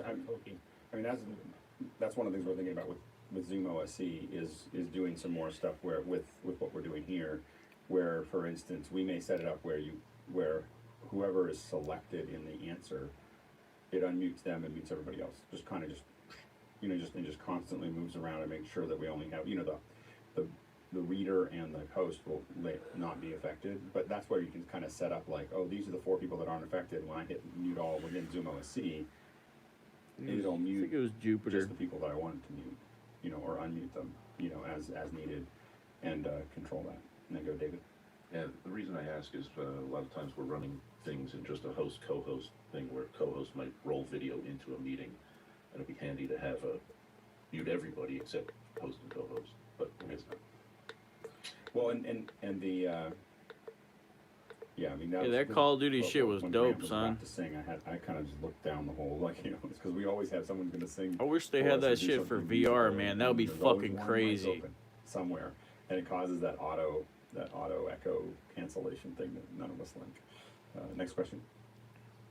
The next question Have is from Call of Tony Duty Mobley Infinite in Warfare and Georgia. fucking VR, dude. George, could you Fighting all describe those a goddamn subject to his androids. This new should be M1 crazy. MacBook Pro 14 and what applications you want him to have on it?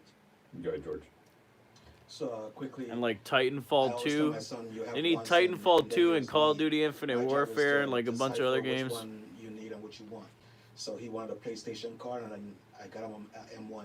But anyway, How did that go? it went well, and thanks to Apple, it comes in the shipping box. You know, it has a pull tab, so it was somewhat of a reveal. He took off the wrapping paper and then he pulled this tab. He's so talking about slowly tanks. It exposed the Apple, MacBook, and then obviously when he pulled Tanks it out, to Apple. he saw what the Second. MacBook Pro. I said, well, that's the M1. He said, I got an M1. So he did a few laps around the living The room. M1 Abrams tank. And, it was good. Got me a little teary-eyed. I guess that's what is supposed to happen. But definitely Final Cut. He's in the media. You know, he likes the Got space, me so teary-eyed Final like Cut for cutting sure. an onion. I'm going to introduce him to Isidore. Yeah, man. 'cause he's doing Smoke, some man. creative stuff in his last year at school. So, I'm happy about it.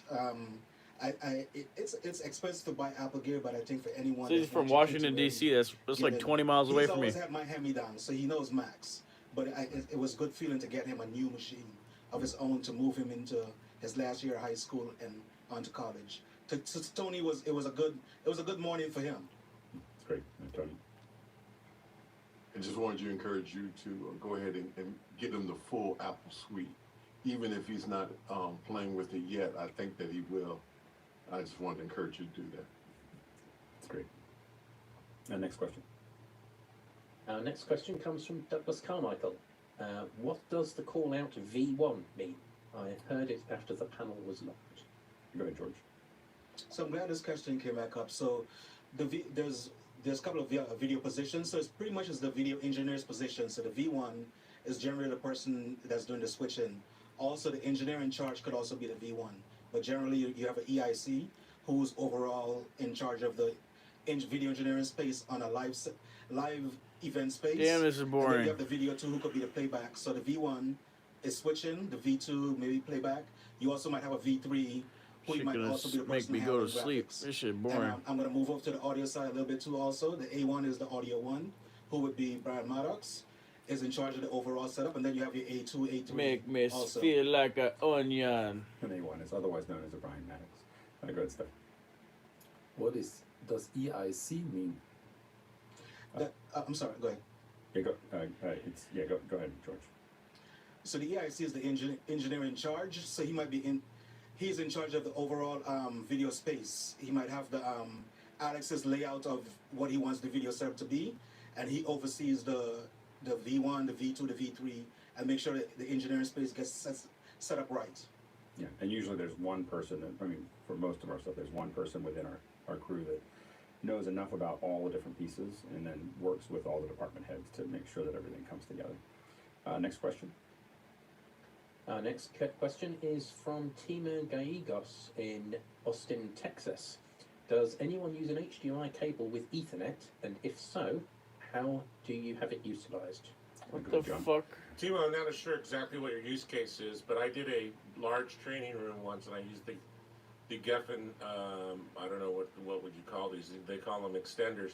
So this takes an HDMI signal in, and then it takes Cat5 or Cat6 300 feet away, and then converts it back to HDMI on the other side. They work fantastic. Do they carry the camera control? No. Yeah. Go ahead, But they Jeff. do have IR in this one. Right. Control the remote display. Oh, nice. What the fuck is the point of that bullshit? So yeah, I have my overhead camera actually on an HDMI to Ethernet box, and then that wraps around and then comes from to back into the computer. The cool thing about that is I could actually put another receiver on it, so if I wanted to go to another TV or anything like that, it could definitely do so. But keep in mind that a lot of these are basically one-on-one boxes, which means that you can't put them on your network. You have to either have a cable or a dedicated switch for that. Oh, look, my name's Jeffrey There are some devices Powers. that will let you go over your regular network if you need that. Go ahead, Mitchell. I might have read the question a little differently. I think the question. Dude, that guy's a fucking alien, dude. Come on, man. Ethernet or not, and what makes it different? That guy's a Most fucking modern alien, bruh. 2.x, compliant HDMI cables have Ethernet built into them. I'm not sure if you just eyeball it, if you can tell. He's an alien, man. Don't try to trick me. It's a safe bet to get it with Ethernet, just in case you start swapping cables around down the road somewhere. He's trying to play me. Our next question is from Courtney Goodin in. He trying to play me, sir. Has anyone found an IR blaster that works with Amazon Echo or Google Assistant to add voice control to equipment? Where's that with alien? IR remotes but no network? Go ahead, David. He's the alien. Do it, but the Logitech Harmony line. They're all fucking aliens.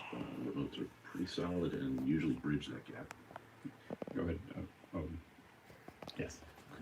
Next question.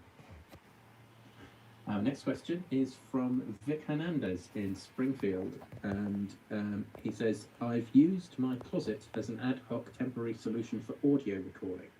Office hours has inspired me to do better than pretty good. I've relocated my clothing and a 360-degree sound treatment.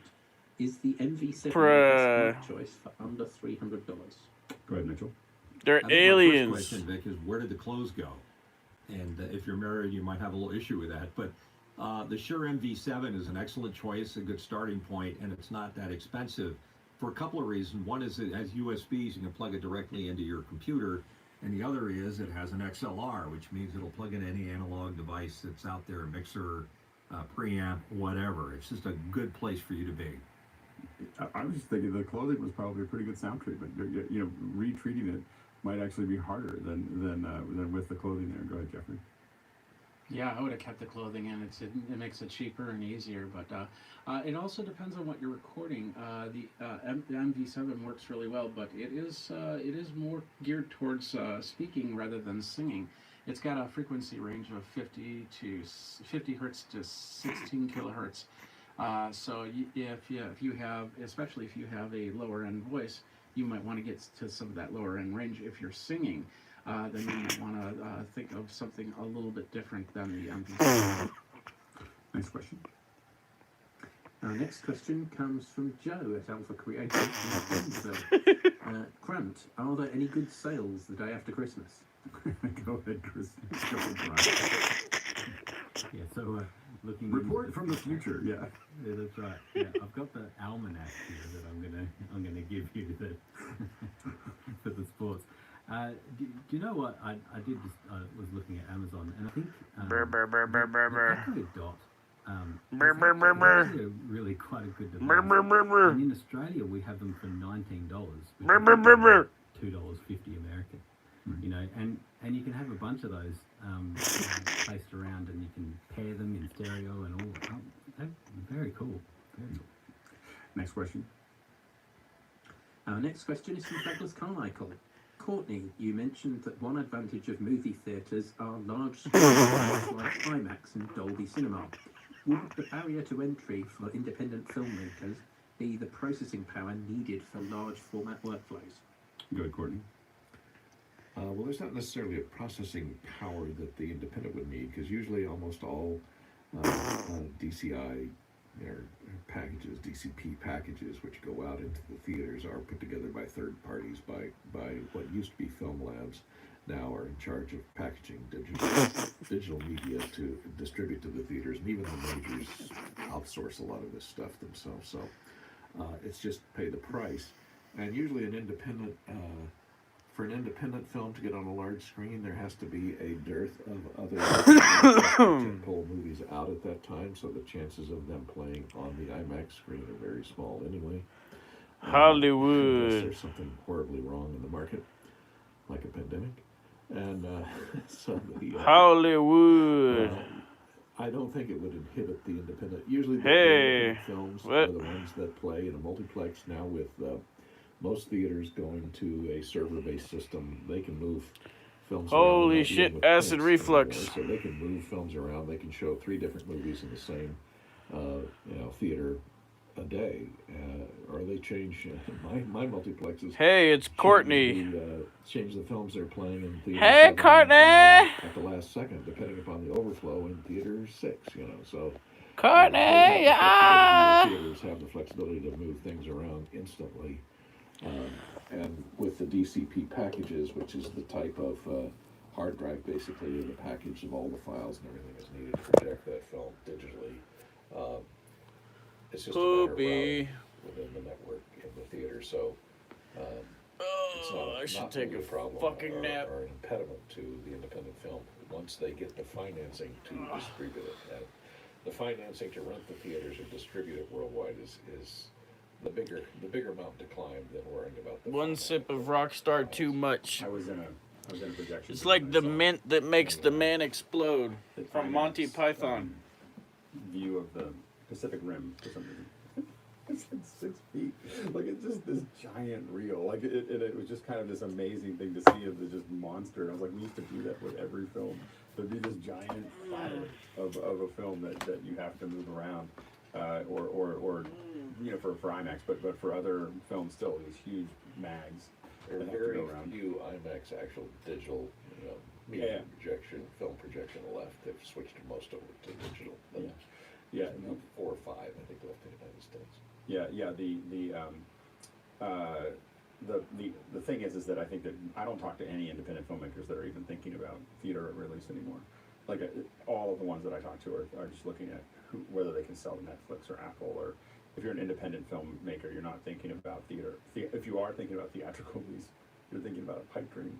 So just be clear, like, that's not the future for independent films. And so people, that's and I think that we're going to continue to see that kind of become more stratified. But also, everything can do 4K at this point. In fact, a lot of things. And if you're on a Mac, 8K is not out of the question. So as far as just doing something relatively smooth, as soon as you start getting into effects, it starts to become a big deal. But a lot of independent films, if they're smart, are not doing heavy effects on small budgets. Go ahead, Courtney.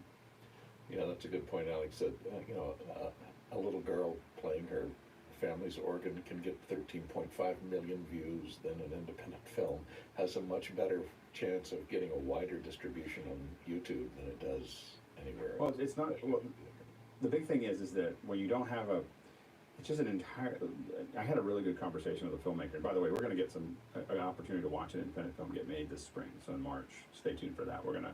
I have some friends that are doing an independent film, and and so I was talking to someone, not them, but someone different, and they were just saying, what's great about it from a creativity perspective for an independent filmmaker is I don't have to prove that I can draw people into a theater. As an independent filmmaker, that's a very freeing thing.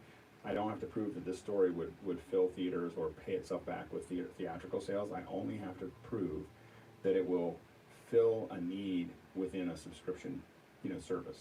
It's going to be part of the ecosystem, part of that thing, and that's just a fascinating thing. They're like, and I'm told that it's now much more creative for filmmakers because they don't have to think about box office. They don't have to think about that measure of success. They're part of an ecosystem, and then they have a much better chance of people actually watching it, and it just adds value to the entire ecosystem as opposed to having to make money and stand on its own. It's a really interesting thing. Next question.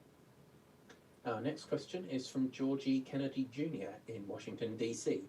Now that you know of the Apple Orange Dot, are you fixated on it? TJ. I've seen a lot of articles pop up about that this week, and a couple of them have mentioned a possible temporary workaround that a developer has posted to GitHub. I will post the link to that app. It's called Undot. Use at your own risk because it is on GitHub. And it does seem to work. This is just so people know what we're talking about. If you look up in this corner right here, you'll see this little orange dot, and that little orange dot is telling you that there's a microphone that's being used by now, and that's what it's on the secondary screen, and which is usually where we play out. Go ahead, Mitchell. You mean the orange dot that's in the upper right-hand corner of the screen? No. Yeah. Go ahead, George. Yeah, it's just, obviously when you're looking for it now, you see it. So I was in the truck yesterday and I could see it on the CarPlay. So it's kind of funny that you see it on your phone, you see it on the CarPlay. Right. It's just everywhere you look now. Yeah. Grant. Yeah, I have it because I've upgraded this machine, but I don't use this machine for playout. So I was surprised that even on QLab, that it's still sitting above QLab on all the external screens. But I have all my Mac Mac Mini M1s as my production playout machines that I have not upgraded. Just a note on that GitHub little script is I believe that it disables all notifications as well. Like it actually is a real. Is that a promise? Taking it. Does it promise to do that? Does it really turn off all? I hate notifications. There's like my notifications are all set to they are only available from 9:59 p.m. to 10 p.m. So there's like 1 minute they all show up. Does it really? Turns off the whole. What a feature. Engine. Oh, that's amazing. Okay, I'm gonna definitely. I wasn't sure if I needed it for the orange dot, but I definitely need it for notifications. All right, next question. Our next question is from Joe at Alpha Creative in Gainesville. Why would someone want to buy a MixPre 6 over the 3 for solo streams? Go ahead, TJ. One is availability. They're not making the MixPre 3 right now just due to the shortage of components, but also a couple days ago we were watching Mickey help Nigel configure his MixPre 3 to get sidetone in, and once you have audio in, excuse me, you have audio in one channel and you have sidetone in the other channel, suddenly your MixPre 3 is full and you have no other channels available to you. The MixPre 6, you get extra channels to do other things with. Right. Go ahead, George. Piggyback on TJ. So obviously I'm using one USB 2 to come back into Zoom so I can listen to you guys back. But obviously I have Premiere Pro and Final Cut routed in my MixPre also to go out. So you definitely get more USB outs, a little bit more flexibility with the 6. So if you're just going to use it for office hours, 3 is good. But if you're going to do more, 6 is definitely a way to go. And while you're going down, here's the slippery slope. Is while you're going down that slippery slope, remember that you get XLR, you get mini XLR out on the MixPre 10. Go ahead, Lois. Well, I was going to say, if you're in office hours and after hours, they're probably going to keep pushing you to do more and more and more and more. Just build it in for advancement. Just price it in. Go ahead, Roscoe. Because you can. Pixelmator 3s are out of the supply chain. I'm sorry, on the next question. Sorry, MixPre are in the supply chain. MixPre 3s are not. Mm-hmm. Yeah, and again, that's the big thing. Having a couple extra channels makes a big difference with the 6. You can do things like ambisonic recordings and so on and so forth on the 6 that you can't do on the 3. And if you ever want to do that. And with the 10, of course, you get the 2 XLR right and left out. That might be good if you want to go back into a camera. Next question. Our next question is from Fred Eric Eckert in Bad Herrenau, Germany. He says, Pixelmator Pro can now export motion files. How would you use this feature in your workflow? And are there any other apps that can export motion files? Go ahead, Roscoe. Yeah, I put a good link in from Mark over at Ripple Training. We'll explain it all. But basically, animation, Pixelmator Pro is basically a 2D, and with putting it into motion, you can animate those 2Ds and make them look pretty effective. Yeah, it's always been a little bit of an issue when you're trying to bring files into motion that they don't all end up in the layers that you want, or there's a little bit of a setup. So the idea that you could build a composition in Pixelmator and then export it and open it directly into motion, I think is a great feature add. Next question. Our next question is from Tony Mobley in Union, Georgia. Alex, could you mention again the mute button for Zoom meetings? Tony, I'm not sure if I know what you're talking about. What I use? Yes, sir. Yeah, I don't have my little camera set up right now, but I use a Studio Technologies Model 205. And that is the, it's got a main mute that's latch. That's the latch here, and it's also got TalkBack 1 and 2, so I can do comms. And it's Dante, so it's based in Dante. It also will do an analog in and out of the box as well. So anyway, that's what I'm using for that. There are smaller versions of that and larger versions of that. So it's kind of, I got it because it has, I felt like I don't, probably if I'm on air as a host, I don't need more than 2 talkbacks.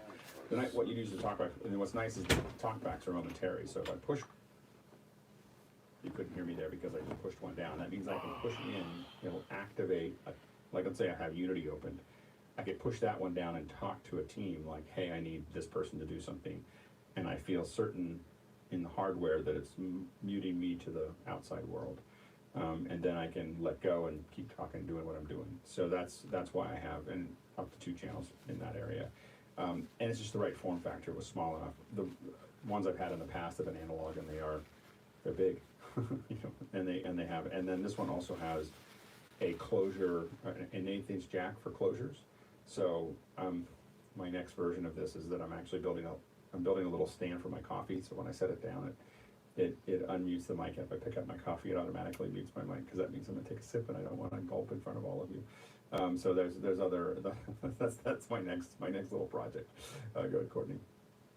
Yeah, and if Bill were here, he would tell you what he's using. He's using the Rolls MM11, I think, right, as a mic mute switch. It's much cheaper and much less functional than what Alex is using, but it will get the job done if you just have an analog mic that you want to mute. I do think that the Rolls adds a little self noise that I don't like. That's one of the reasons I don't have it. Go ahead, Mitchell. Alex, does your 205 have a GPIO contact closure for an on-air light or something like that? It only has an input contact closure set up for 1/8" jack. I think the aliens fucked with that guy's DNA a bit more than ours. Yeah, I don't see anything that would let me do that. So, but you could hook it. I could probably hook that contact closure to whatever else send something to it and then send something out at the same time. Graham.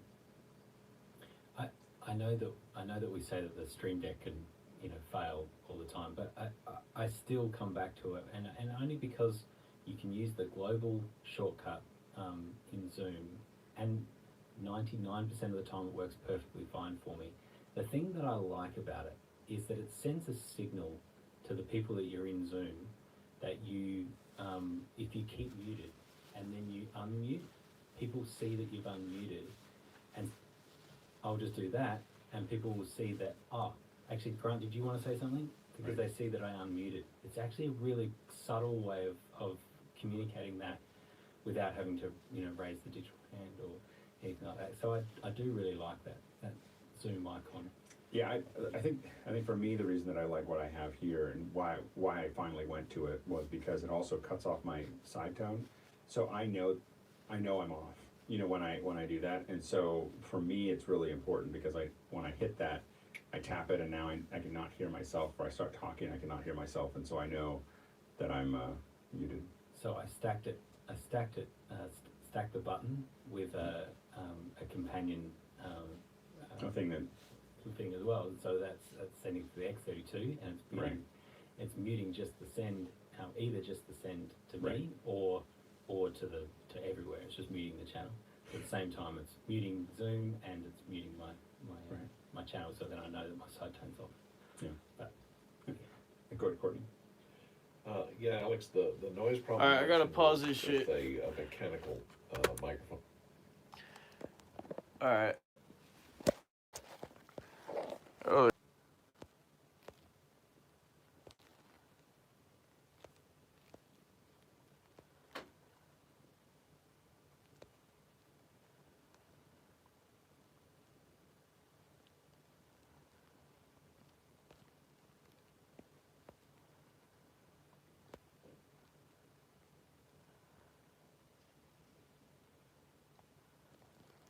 Prometheus. Huh.